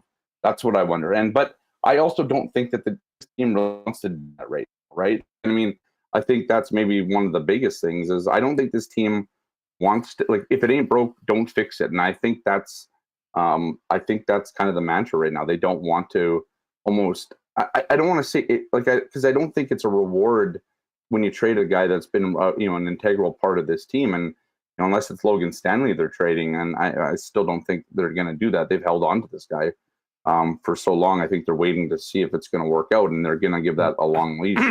And here's the other I don't know what's going to happen, but I just think at some point the shoe either needs to fall or it's just going to be a revolving door at that 6th position. I think it's clear. I mean, they could absolutely use a guy that could play a middle 6 at least, that could play a second line role right now. I mean, listen, Mike Yassamont's been a great story, and he's there right now. Yeah. But I mean, essentially the top 6 is the top 5 right now, and whoever the other guy that's getting the opportunity. But I'll say this, and this goes back to, I mean, I remember Craig Heisinger telling me in the Moose days that, I mean, if you want to make a run at a championship, you need 10 quality defensemen. And I think that number's been upgraded to 12 now that as the team's gotten into the NHL. So I think they feel that they're in a good place with the depth of their defense core. And I think they realize if they're going to get anywhere close to their goals of playing a long time in the playoffs, every one of those guys is going to be leaned on at some point, whether it's the regular season. And that includes Ville Heinola, who's with the Moose right now. Yeah. So if, to your point, I mean, if they can continue getting the results that they're playing right now, and I think there's major benefits for a guy like Yassamont to get that opportunity at times, because you never know when they'll be back in, and have the patience to continue keeping your head above water. Well, more than that right now, until Ehlers comes back without depleting the blue line. You're in a pretty good spot right now. And to your point, I mean, the record speaks for itself right now. It's 16-7-1. That the best thing is that Kevin Cheveldayoff's never really forced into anything outside of the Evander Kane trade, of course, and I guess potentially the Line A deal. But right now, waiting it's proven to be the prudent measure right now, both with the assets that they have and they haven't given away and where they are right now in the Central. But here's a question for you in the chat. Did the Jets have to go all in this year? Well, Yes. what's the definition of all in? I heard you, Remo. I mean, Well, do they have to go all in this year? Like, is Yes. this the year that you have to move out somebody on defense? I know you're 10 to 12 guys and all that stuff from Heisinger, but is this the year that this team needs to go for it, right? Like, because going for it would be moving out top prospects, would be moving out guys that probably aren't I agree. there. But so is the in. window this year, and does it slam shut next year because of the only way that the window doesn't slam shut next year is if you deal with your summer problems this summer. And so if you're fine with that, then maybe this year isn't the year that you go and splurge, right? But next year you got to worry about losing Blake Wheeler, which I think is, that one's okay. But, Mark Scheifele, what are you doing with him? What's the deal with Pierre-Luc Dubois? And then what are you doing with Connor Hellebuyck, right? So is this the year, right? Because if it's not this year, then you go into next year, and let's say you're even better than it is this year. All those guys are free rentals, right? It's this year. It's this year, right? I mean, I agree with you. And that's what my question I'm asking. Yeah, listen, So now I'm sure people in the chat moves, will agree. Well, I mean, like, I don't know if there's any urgency to do anything right now. I mean, to be perfectly honest with you, the longer they wait, the better of a situation they're in at the trade deadline as far as having caps. Yeah. Well, absolutely. But what about having guys get integrated into the system now or just after Christmas? So you run into the playoffs not having a guy that's been added in March and going, right? But you get a guy now that's really a part of the team, and it's not just like this kind of, quote unquote rental, right? I mean, I guess that's where I wonder, it all depends on what the contract status of those players are. I mean, we've been kicking around a guy like Brock Besser. Well, Besser's got a little bit of term left on his contract, right? 2 more years after. And I would imagine that's the sort of player that the Jets would love to have, especially with the possibility of some of those guys that you mentioned going out. I mean, for me, as long as this team stays in the area code that they're in right now, absolutely they're buyers. I think it opens up more aggressive moves.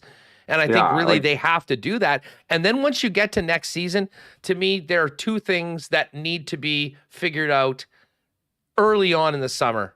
Yeah. Pierre-Luc Dubois, Connor Hellebuyck. I mean, those are the 2 guys. And, listen, if Mark Scheifele stakes around for 1 more year and fulfills his contract and plays 11 years for the Winnipeg Jets, and at that point you've got Chaz Lucius and Brad Lambert 2 more years in and maybe ready to upgrade a role. He might take a little bit of a step back for a period of time, but I'm not sure how prudent it is to sink big money into Scheifele from 31 years old on. I mean, there's an argument the way he's playing for sure.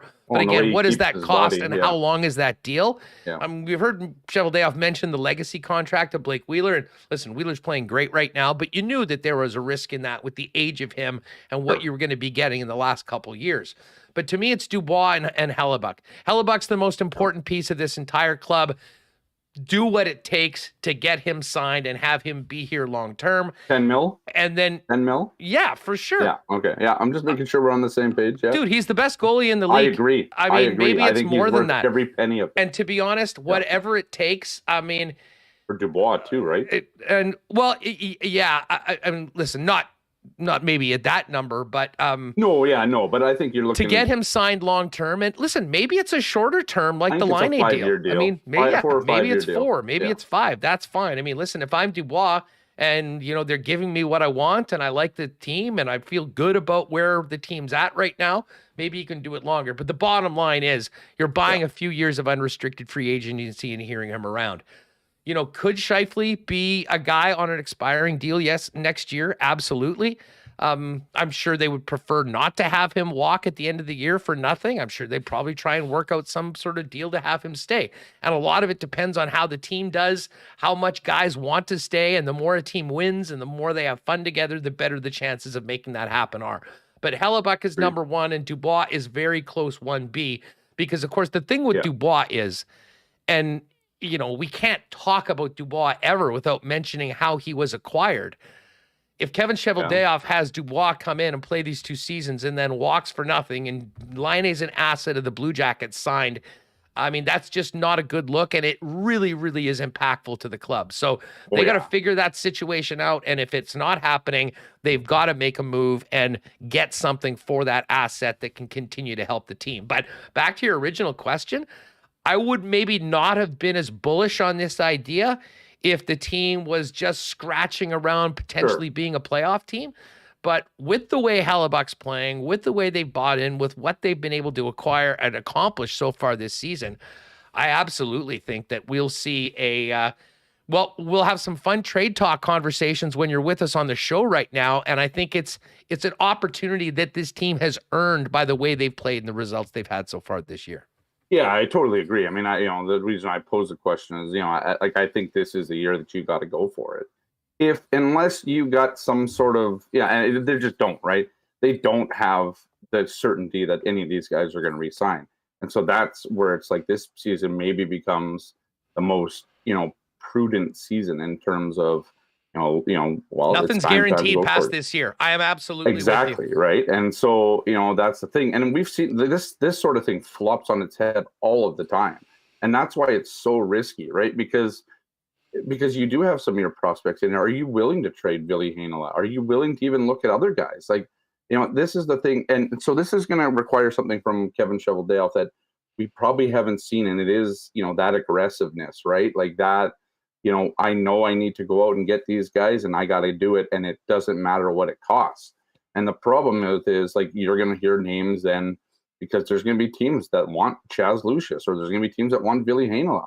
Or there's going to be teams that want Arvid Holm or Oscar Selman, Selman and maybe even Rutger McGroarty. And so it's like, who is untouchable in this team, and what is the cost, and what do you risk? What are you willing to risk, to try and have a banner here? And I think that's the biggest thing. And the deep playoff run here.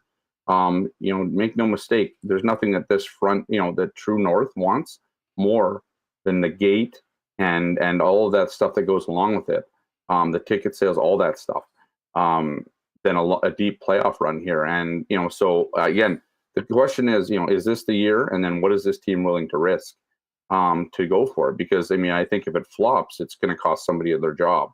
If it flops, it could cost a couple of bad years here. If it flops, it could cost a couple of those guys maybe not re-signing. But at the high risk, high reward here, the high reward potential is that, you get a couple of these guys, like maybe Connor Hellebuck and Pierre-Luc Dubois, like you said, it's like, yeah, this team is on the cusp, and they're willing to do what it takes to win. Yeah. And I see if you're a player, I see myself, winning a Stanley Cup here. And becoming a legend, essentially. Well, yeah, it's a 180 from what we talked about at the end of last season, and that's why I'll entertain the possibility of Dubois staying a hell of a lot more than right now with the way the season's going than what happened last year. Listen, we got to run. We got Frankie Corrado coming up. Billeck, great conversation as always. Take it easy, and we'll catch up next week. Sounds good, guys. Yeah, appreciate it. All right, appreciate it. All right, there's Scott Billeck. As I mentioned, we got some more Jets talk with Frank Corrado coming up, and then our first of 12 Marbles qualification races. But I do want to thank and give a big happy holidays to our friends at Princess Auto. Great sponsors of Winnipeg Sports Talk, and of course the Winnipeg Blue Bombers and Manitoba's top curlers. We'll get into a little more curling now that the CFL is done, and check in with Reed Carruthers and Jennifer Jones and whatnot. Of course, all part of the Princess Auto team. Princess Auto is where you'll find the best deals on the most unique assortment of tools and equipment around. Everything you need to complete the projects on your list or start something new is at Princess Auto. Visit them and do that holiday shopping at one of 2 Winnipeg locations, Panet Road, Portage Avenue West, or shop online and get the wheels turning 24/7, 365 at princessauto.com. Culligan Water celebrated over 65 years as a family-owned business taking care of Manitobans' water needs for decades. Culligan's got everything you and your family need: water softeners, filters, bottled water coolers, whole home systems, and drinking water systems, not to mention citywide water delivery services and commercial and industrial water products and solutions. Pop down and see them at 1200 Sargent Avenue. Give them a call at 204-694-5180 or find out all about their water products and services available for you online at drinkculligan.com. Hey, gang, I know many of you are going to be popping by the Manitoba Liquor Marts over the course of the next couple weeks, getting ready for the holidays. Make sure you pop by and grab Canada's favorite Canadian whiskey and our great sponsor, Canadian Club. But while you're at it, check out the Jim Beam displays at the 20 biggest liquor marts in the city. Because Bomber fans, with a purchase of Jim Beam, you'll get a free Winnipeg Blue Bomber Collector Cup, this year's edition, featuring quarterback Zach Collaros, Adam Bighill, and Bomber star Nick Dembski. Check out your Jim Beam display at your local Manitoba liquor marts today. And just before we get to Frank Corrado, don't forget tonight's Thursday Night Football. Hit this Rams-Raider game with Dustin Nielsen on the Lock Shop. Check that out. By the way, we went perfect last night. Shout out to everyone that was riding. But BP is the place to go for Thursday Night Football. Still a chance to win that great New Year's trip to see the Raiders and Niners in Vegas on New Year's weekend, and a bonus Vegas Golden Knights game on New Year's Eve. Great specials, chances to win, and more. Watch the NFL and double it up tonight with Winnipeg Jets hockey at your local Boston Pizza. And if you're staying in, you can always order online at bostonpizza.com. All right, marbles coming up. But first, let's welcome in TSN's Frank Corrado for a little more hockey talk on WST. Frank, thanks so much for joining us on Winnipeg Sports Talk. It's great to have you on the show. Oh, thanks for having me on. Pleasure to be here.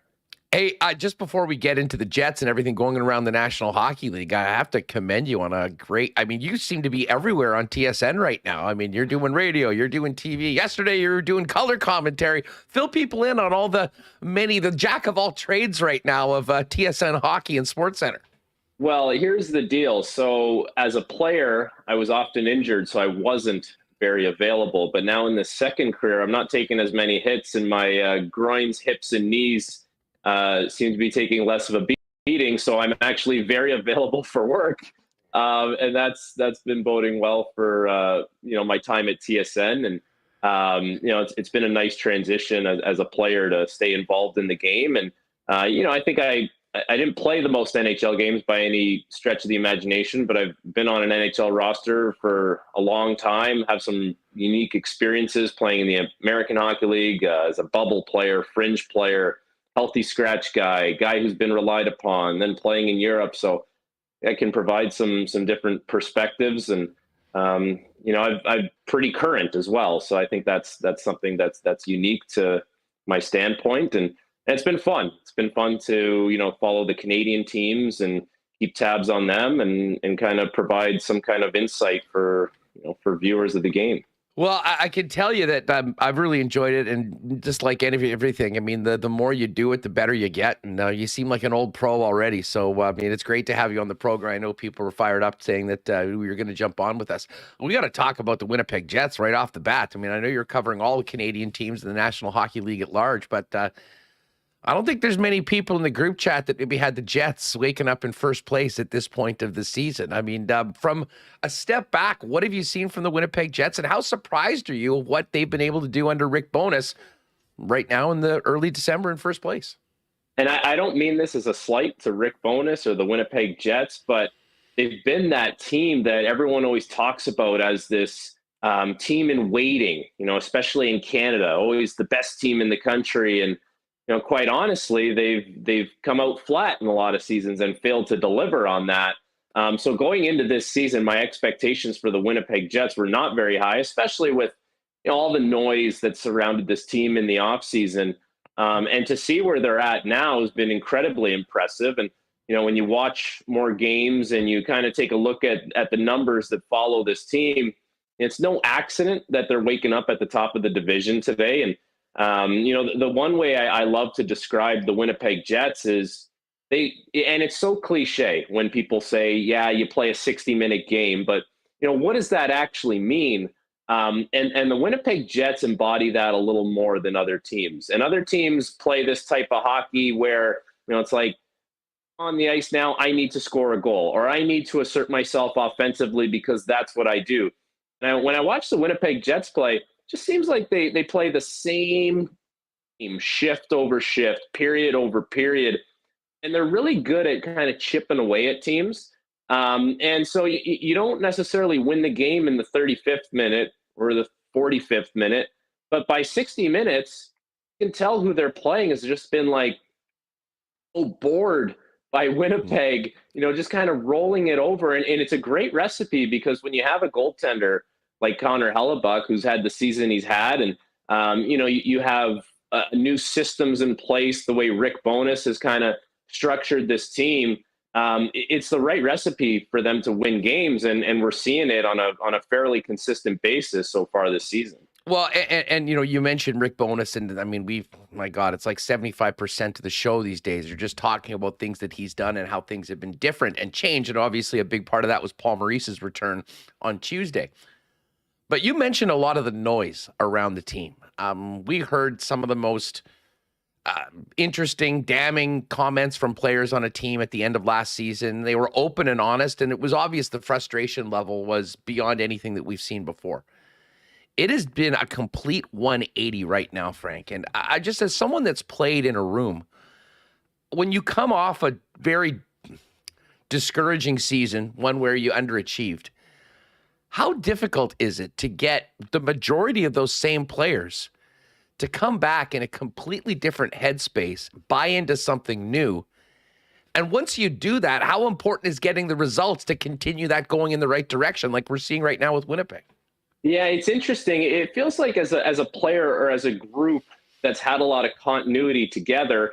And I can tell you firsthand from being a player in the league and in the NHL and AHL, Winnipeg Jets, and you see a lot of guys stick around. You don't see a ton of turnover with this team.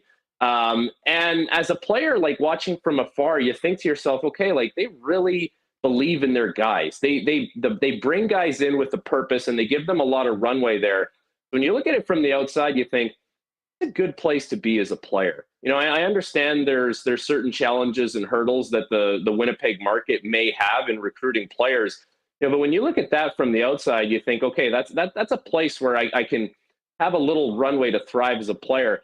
And, as far as the noise around the team in the offseason and the same group coming back, it almost has to get to the point where you look at it and say, okay, there's no other options for us here. Like, we're the guys that need to find a way to get this done. And, you make a couple changes internally. I know you bring in a new head coach and, you take the C away from Blake Wheeler.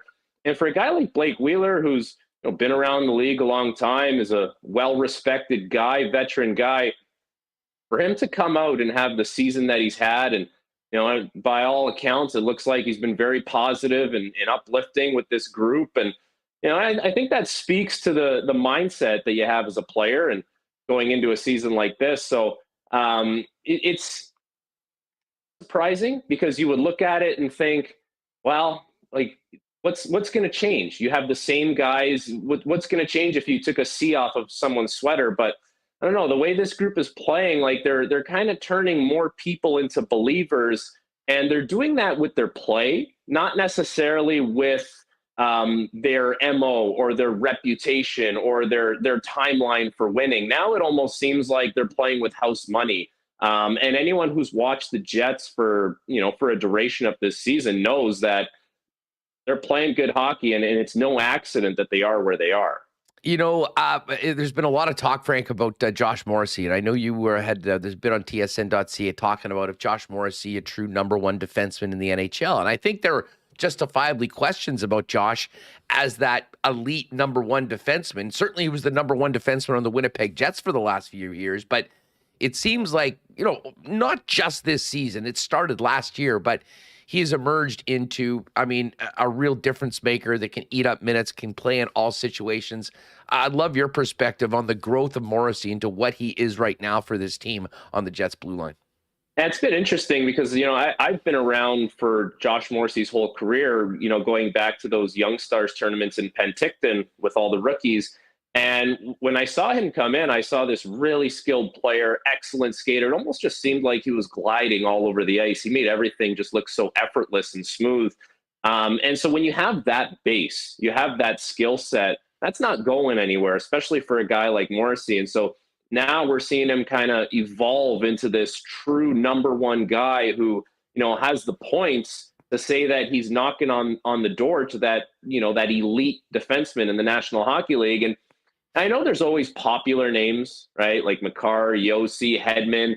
But every so often, every few years, there's a little bit of a changing of the guard. There's a passing of the torch. And, since Cale Makar's come in the league, we've seen him arrive and be a big-time player. And, there's nothing to say that Josh Morrissey can't be that next guy, especially when he's getting the minutes that he's getting under Rick Bowness. Like, I can't tell you how many times I would see a Winnipeg power play in the past come over the boards and thinking to myself, okay, like Josh Morrissey should be playing a minute 20 on every power play. That's your number one guy, especially since years have gone on since you've lost Dustin Byfuglien, who used to eat a lot of those minutes. And I know there's times where the Winnipeg team has won and lost, but Josh Morrissey, his command with the puck, his poise with the puck.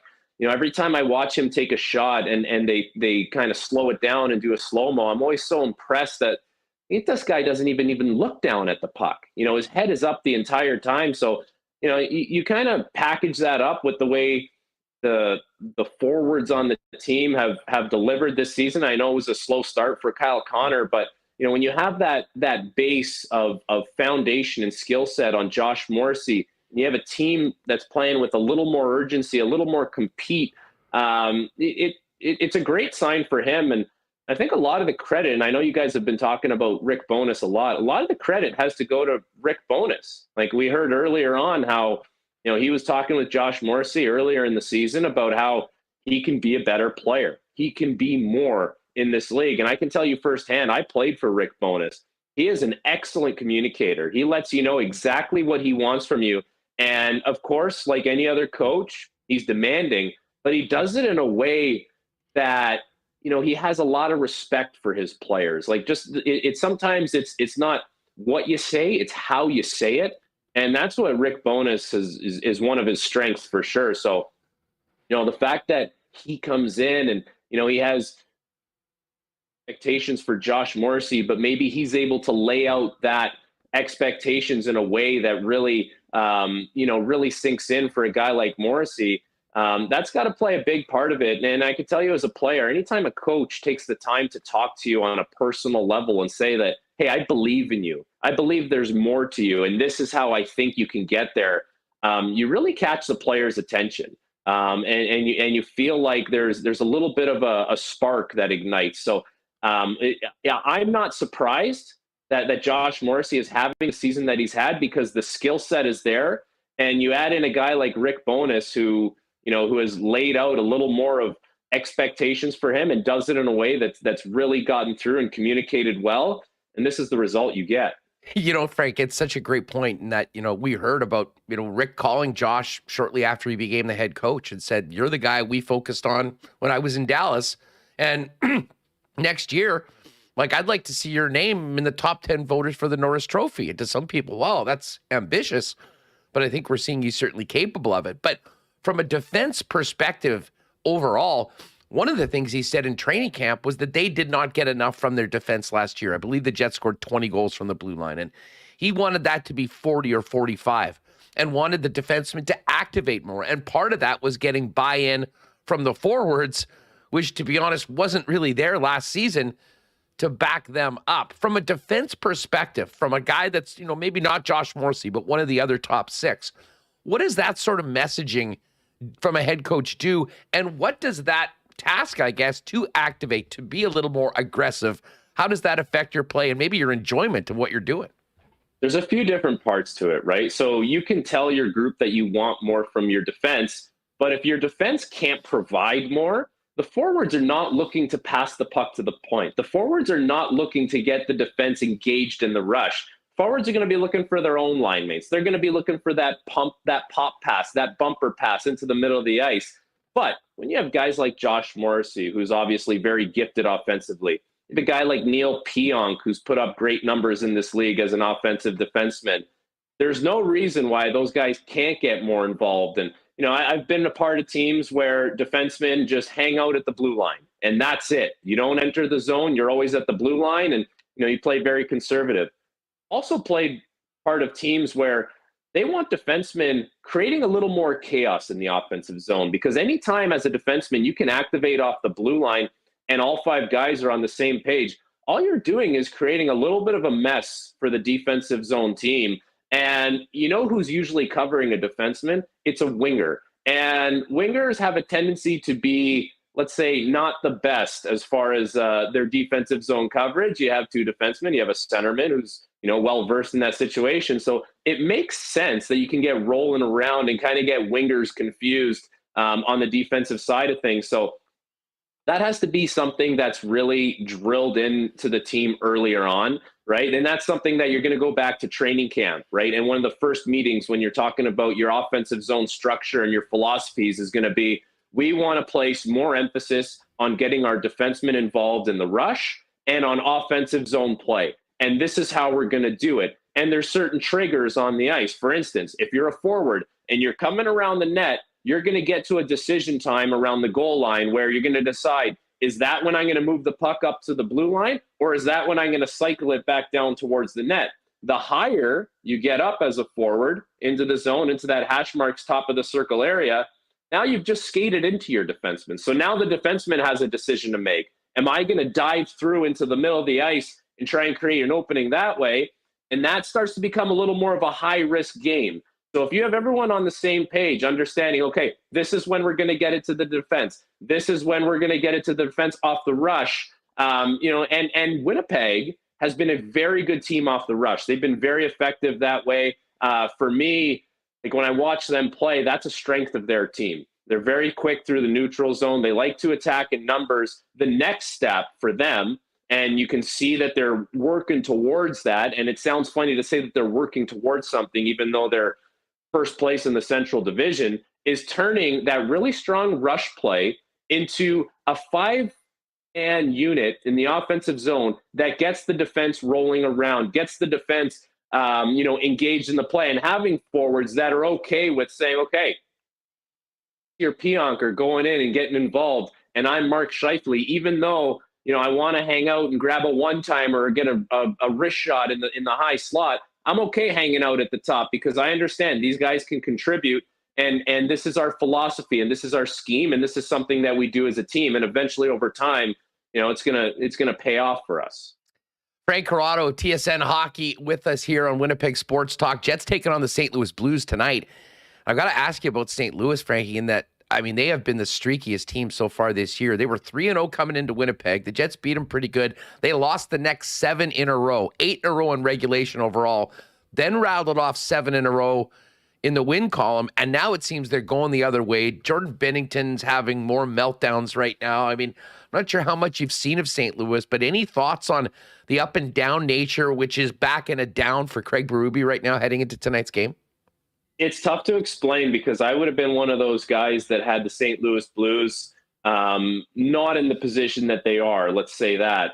And we've seen a lot of streaky teams throughout the season. Like Buffalo was great to start the season and lost a bunch in a row. And Calgary was the same way, started the season great, lost a bunch. We're seeing these teams that are either winning a lot or losing a lot. And, and I watch the St. Louis Blues play, the few times that I have this year, and they kind of roll into that category of teams that are maybe slowing down a little bit foot speed wise. We're just seeing a really, really fast league right now. Like if you watch the New Jersey Devils play, it is up tempo, it's transitioned quick, and there's so much speed, and they're a smaller team, but man, it feels like you don't have the puck much when you play against them. And the St. Louis team, for what they lack in speed, team speed, you would think they would make up for in veteran experience in the league, right? When you talk about the guys that have been around a long time on the back end, down the middle of the ice, when you look at that team, you're like, this is a very well put together team.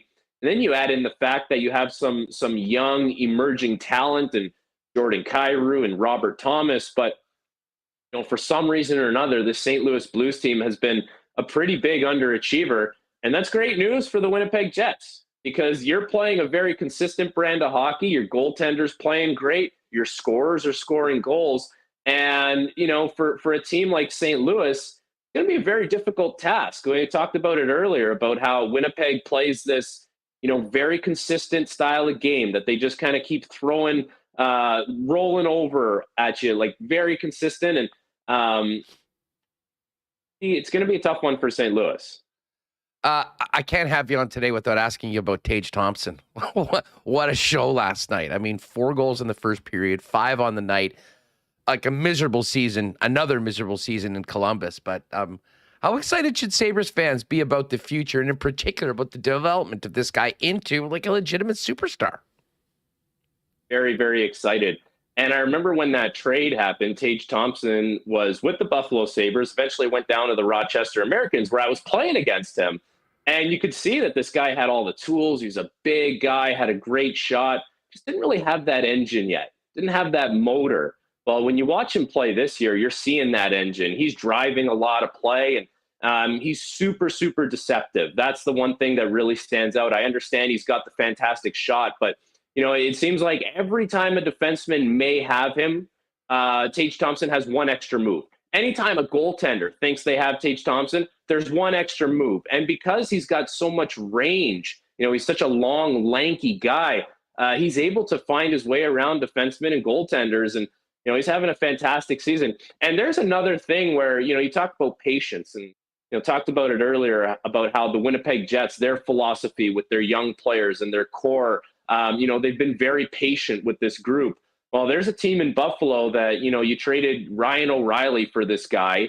And, you don't see the results right away, but man, you're seeing them in a big way now. And, credit to them for being patient and bringing this guy along. And, you're going to reap the benefits. He's an exceptional player.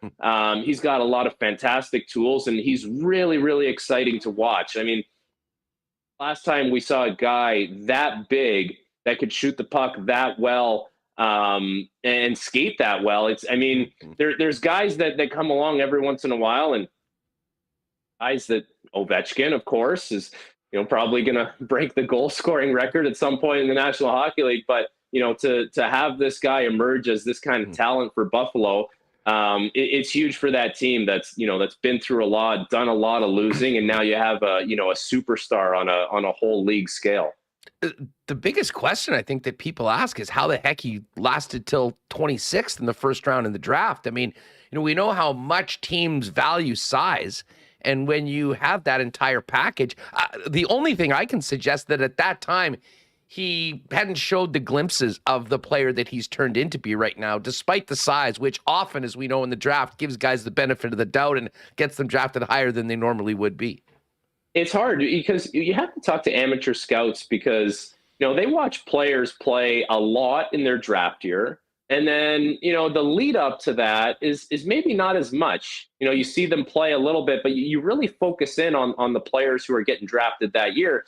And so for Tage Thompson, everyone kind of develops at their own pace, right? Everyone develops into players that they're going to be at different stages in life. And, there's great example, the Tanev brothers, right? Like Chris Tanev in Calgary and Brandon Tanev in Seattle.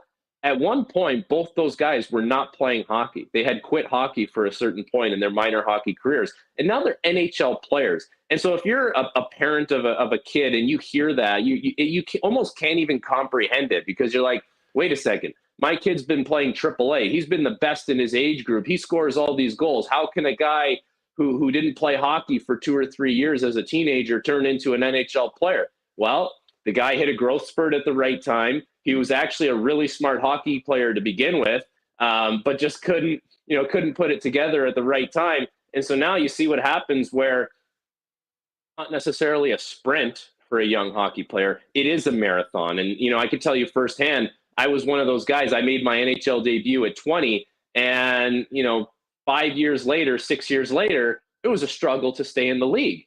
And certain things happen along the way that they kind of deter you. But, it really puts it in perspective, the mental fortitude for a guy like Tage Thompson, who, has had ups and downs, has had struggles. And, now he's emerged as this, incredible talent, on the biggest scale. So, you give that player a lot of credit physically for his abilities, but mentally to stay with the grind and understand that, it is a marathon and there's a lot of time for you to develop into the player that you can be.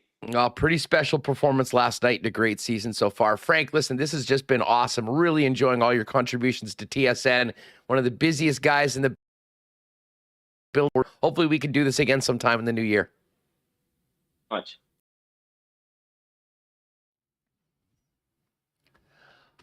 All right, great stuff from Frankie Corrado. Really enjoyed that conversation. All right, gang, it's just about time for marbles. First of all, got to shout out our friends at Little Brown Jug. Holidays are here. You're entertaining. You're enjoying yourselves. Maybe just kicking back and taking advantage of some time away to watch all the great sports going on right now. Nothing that makes that cold one better than when you've made the right choice with Winnipeg's favorite local beer, Little Brown Jug. Pop by the brewery and tap room on William Avenue. You can try them all. Take home whatever you need for the holidays. And by the way, actually, I guess you can see this. Got a nice Little Brown Jug sweatshirt on today. Got amazing merchandise as well. All available there. And it's also all available online with citywide delivery for both beer and merchandise. So check out the website as well. And hey, if you're not downtown, you can always grab Little Brown Jug at your favorite local beer store. And fine bars and restaurants will have 1919 on tap. Make sure you make that your choice the next time you pop by there. And hey, shout out to Nick and Nikki and the Nick and Nikki DQ group. It's a little cold outside, but it's never too cold for a delicious DQ blizzard. Not to mention their amazing burgers, fries, chicken fingers, and more. Great for the whole family. Visit them at one of 4 Winnipeg and Southern Manitoba locations, DQ in Niverville, DQ Northgate, both with drive-thrus, DQ Polo Park, and DQ St. Anne's, also available on your local delivery apps. And hey, they're also, you can hit them up on Instagram if you'd like. Why not a custom festive holiday ice cream DQ cake from Nick and Nikki for the holidays? Let them know what you're looking for. They'll get it ready for you for a quick and easy pickup at any of the 4 Nick and Nikki DQs. All right, gang. Marble race is about to go down. Entries are open. If you just popped in, !marbles. We got a great crew already in for it.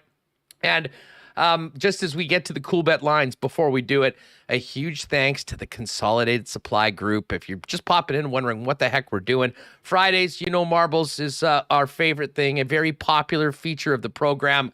Well, starting today, there's the 12 days of Christmas. We've got the 12 days of marbles, 12 consecutive days with a qualifying race. And we're going to have our top 3 marbles from today's race entered in to win Bomber season tickets. We'll qualify 3 marbles a day. And then on the final act of 2022, on December 30th, our Tournament of Champions will wrap up with a marble race, and the winning marble will get a pair of Bomber season tickets courtesy of our great sponsors over at Consolidated Supply at 1395 Niagara Road. So last call for marbles if you haven't gotten in there already. And while we do that, let's take a quick look at our Coolbet lines for the friends at Coolbet. Again, I know it sometimes sounds like I'm Barry Horowitzing myself about watching the lock shop. At this point, folks, it's a PSA. Dusty and I, a perfect night in the National Hockey League last night, a plus 375 parlay, a plus 513 parlay, and got some great notes from lock shop listeners and viewers that have now themselves got into the top 100 on the Coolbet leaderboard, tailing some of our picks. Hopefully, we can continue that going. I'll be honest, I had a real tough time making picks for this game tonight against the Raiders and the Rams.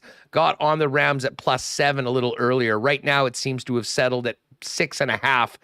The total is now at 42. It was at 43 earlier. And my favorite primetime pick is always the over 3.5 field goals. Definitely on that today. And I think the Coolbet guys just said that they've also expanded it to over 4.5 field goals. Maybe a little touch on that. I have a feeling we'll be getting more field goals than touchdowns tonight, Tova, for sure. Check out the Lock Shop on the new YouTube channel. Make sure to subscribe there. Giving away $1,000 when we hit 1,000 subscribers. 6.5 is the game tonight, 42 in the NFL. And as far as the NHL goes, busy slate tonight. The Jets and Blues opened up as a pick of minus 108 on either side. The Jets now a pretty heavier road favorite, minus 122 on Winnipeg, and St. Louis paying plus 104. Other games tonight, Lightning a minus 178 favorite against the Predators. Leafs laying minus 181 at home against the Kings. The Panthers back off that road trip, hosting the Detroit Red Wings, who are quietly 13-7-5 on the season. Panthers minus 203. Dallas minus 196 at home against the Ottawa Senators. Those are your games tonight. If you haven't played at Coolbet before, make sure to check out the Coolbet exclusives. I've got one for tomorrow, boosted up to plus 410 for the World Cup. All teams to score 1 goal or more. Netherlands, Argentina, Croatia, Brazil. A little nervous about Croatia, but I do think they can do it. So plus 410 on that. I'm on it. enjoy the games tomorrow. And again, use the promo code WST at Coolbet. If you haven't used the promo code, I haven't made a deposit before, get you a 100% bonus up to $200 on your first deposit. All right, Reem, let's wrap up marbles qualification registration and get after it. And by the way, gang, there is another opportunity to enter to win. And this is perfect for podcast listeners or people that can't get in.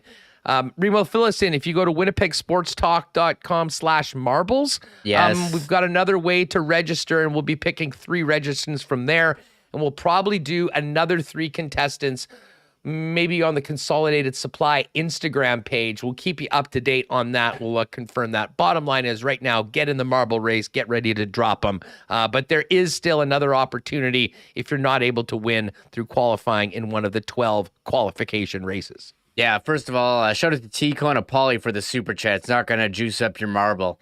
Thanks, Paulie. It is always appreciated, Paulie. And yeah, if you want to get in, winnipegsportstalk.com/marbles. Bunch of ways you can get entries, and we'll pick a couple from that. But we'll also be doing 245. Well, just open the marbles 245, even if you don't say that it's open, because on the show we were doing that conversation with Frank Corrado. But we'll just do it 245. And we'll run it after. I've picked a couple tracks for this. I went through them, so this is going to be exciting, as I see a lot of people here, a lot of people fired up for the marbles. Certainly a great time of year. There is people in chat that don't really know how. They said, I thought marbles was Friday. But no, it is the 12 days of marbles leading into the end of the year.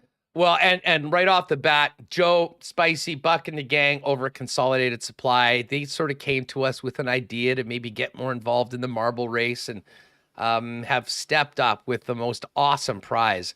The winner of that final race that we're qualifying people for today are going to get a pair of Winnipeg Blue Bombers season tickets for next year.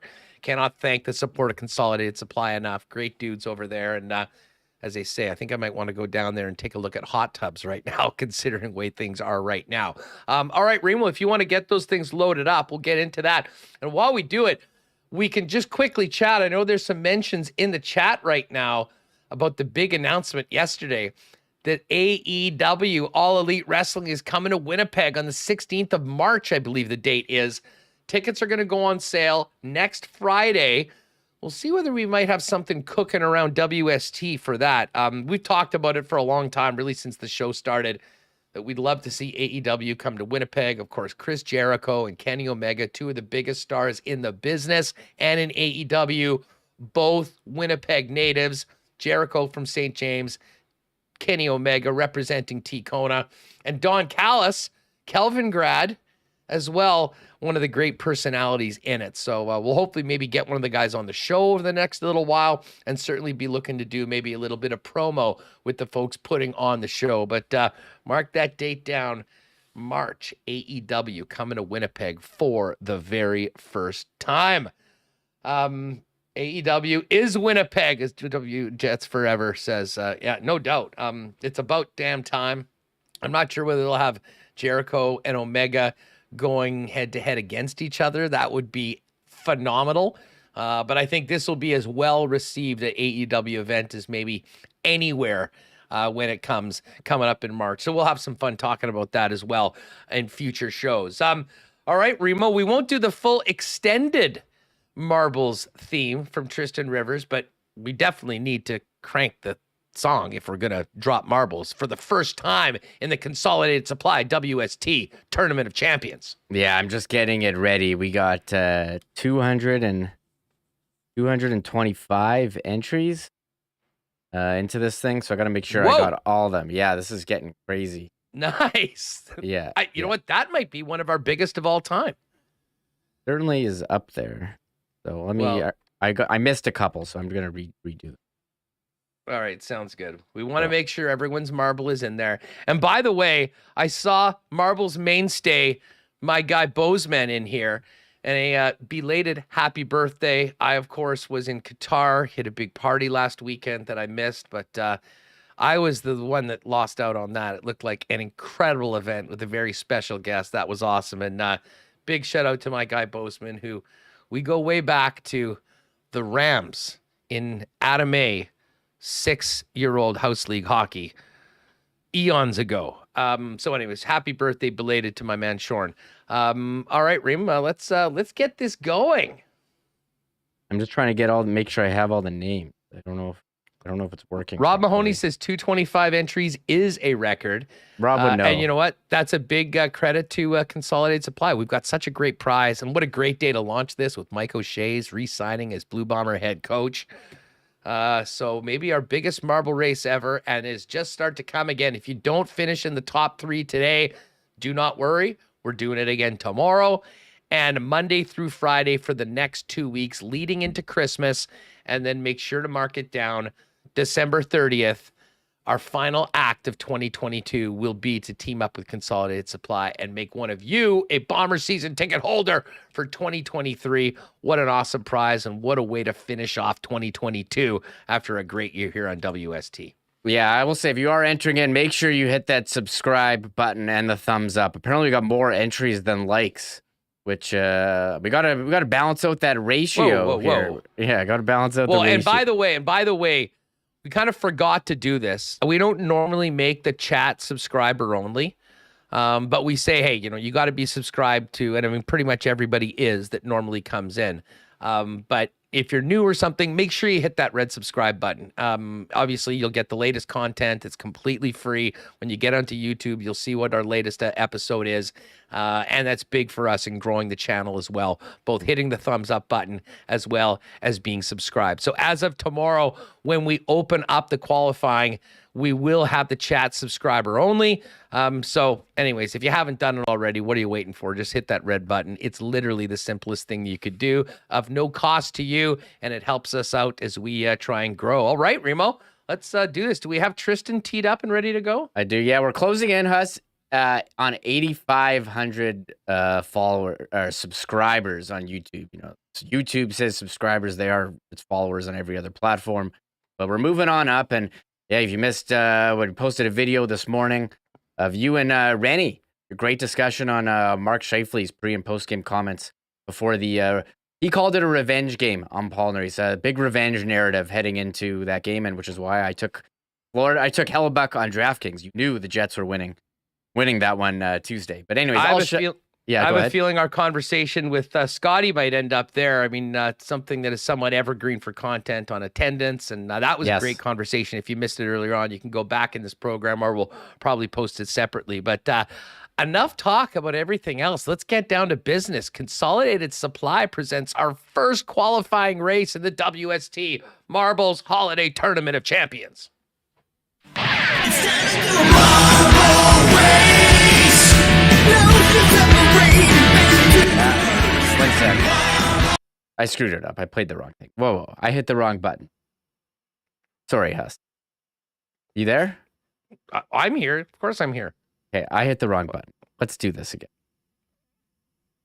Sorry. You think okay I would? To me? Yeah. No. It sounded good to you, but it didn't sound good to everyone else. I gotcha. Really choking here. My bad. Okay, let's start this again. It's time to do a marble race. No separate marble race. Just play marbles with the punctuation first. Marble race. Don't spare or you will suffer. Marble race. No marble race too late. Let's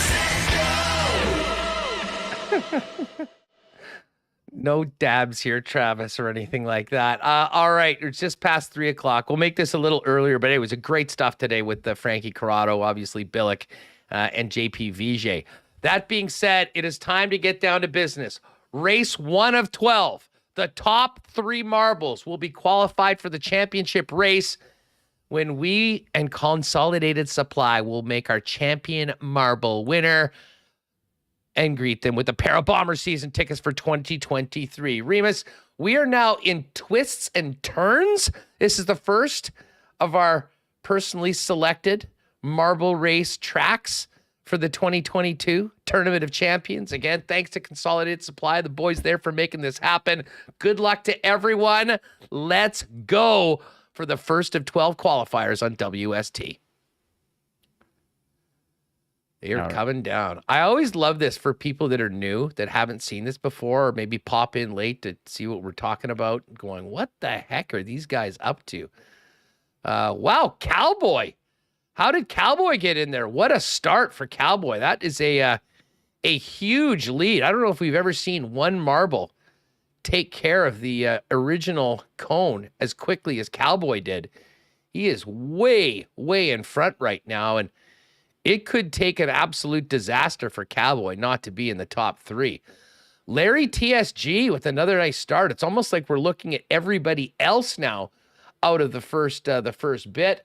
But Zelko's in the mix. We saw Miller Time 1080. And right now it looks like Steph B is in second place. Paul's going on. We get a little more clarity as we get into this next one. Steph B definitely in. And it looks like Cowboys' lead is actually shortened a little bit. But, man, the way he came out of that first funnel, going to be pretty tough to meet. Steph B right now, comfortably in second place. So Cowboy and Steph B almost running away with this qualification race. It's a good thing we've got 3. Greg Hasbeek in there. Look at the hack in third place right now. A nice start right now. We've got Moose 3 as well. And Steph B and Cowboy have had this lead shrink a little bit. And now we've got M. Sheldon and Paul in the mix right now. Steph B looks like he's going to be first in.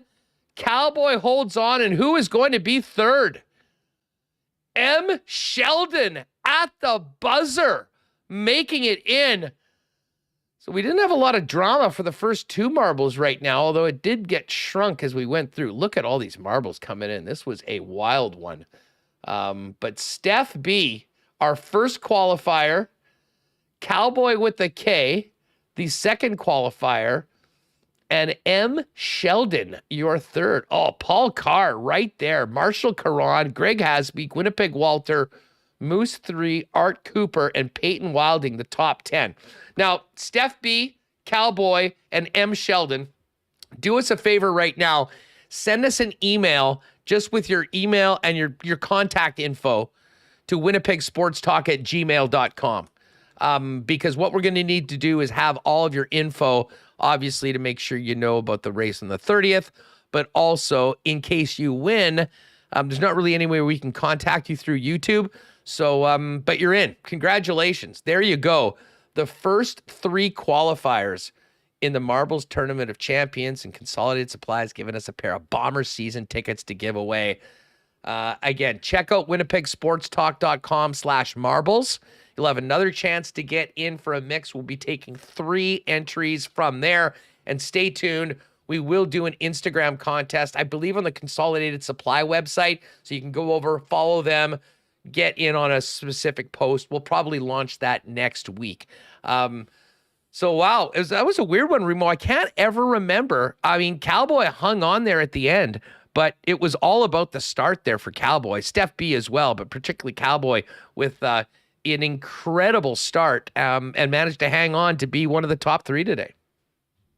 Yeah, really off that start and just had the lead, and Steph caught up. The battle was really for third, where Paul Carr and M. Sheldon, I think they hit basically simultaneously. Like 0.2, less than 0.2 seconds apart. If you like 0.292 and 0.439. So if someone wants to do some quick math there, that is basically at the same time. So M. Sheldon, who was at, shout out to M. Sheldon, who was with us at the Assiniboia Downs when our big outing. Good call. So there you go. So nice to have some familiar names. I'm sure there'll be a lot of familiar names as we have so many great people coming in weekdays. And this will be fun as we count down the 12 days of marbles with this ending the show every day this month. This is nice. Give us some holiday cheer. Yeah, absolutely. A great time. Great turnout for everyone. If you weren't one of the top 3, don't worry about it. There's 11 more qualifying races to go. Tomorrow we'll do it again as well. Big show tomorrow on the program. what is it? We're going to have Kenny Weeb join us. We're also going to have Hacksaw Hamilton, I believe, and more. And of course, we will also be dropping marbles again right around this same time. Again, if you're a podcast listener and you just popped in, we'll try and start it a little earlier normally, but 2:45 is when we're going to be opening up the registrations. And again, we will make sure that it's subscriber only. So again, all you got to do is press that red button. There's no cost, but be a follower, subscriber of our YouTube channel so you're eligible to win. And we'll see you tomorrow to do it all over again. Great show today. Thanks to all the sponsors that make this show happen, especially Consolidated Supply for being the driving force in our Marbles Tournament of Champions, as well as everyone else making the show happen each and every day. And great guests today and great Jets conversation. JP Vigier, Scott Billeck, and Frankie Corrado of TSN. Folks, great night to maybe hit a BP with the gang. Got a football game on. We got the Jets and Blues dropping the puck tonight. We'll break it all down tomorrow and get you ready for a busy weekend for the Jets tomorrow night in Chicago, and then back at home against Ovi and the Washington Capitals on Sunday night. For Michael Remis, I'm Andrew Paterson. Stay warm. Enjoy the games tonight. We'll see you tomorrow for another marble race and another packed edition of Winnipeg Sports Talk. Oh my God! Oh! Shut it down! Let's go home! Thanks for tuning in to Winnipeg Sports Talk Daily. Make sure to subscribe on YouTube and your favorite podcast feed at winnipegsportstalk.com.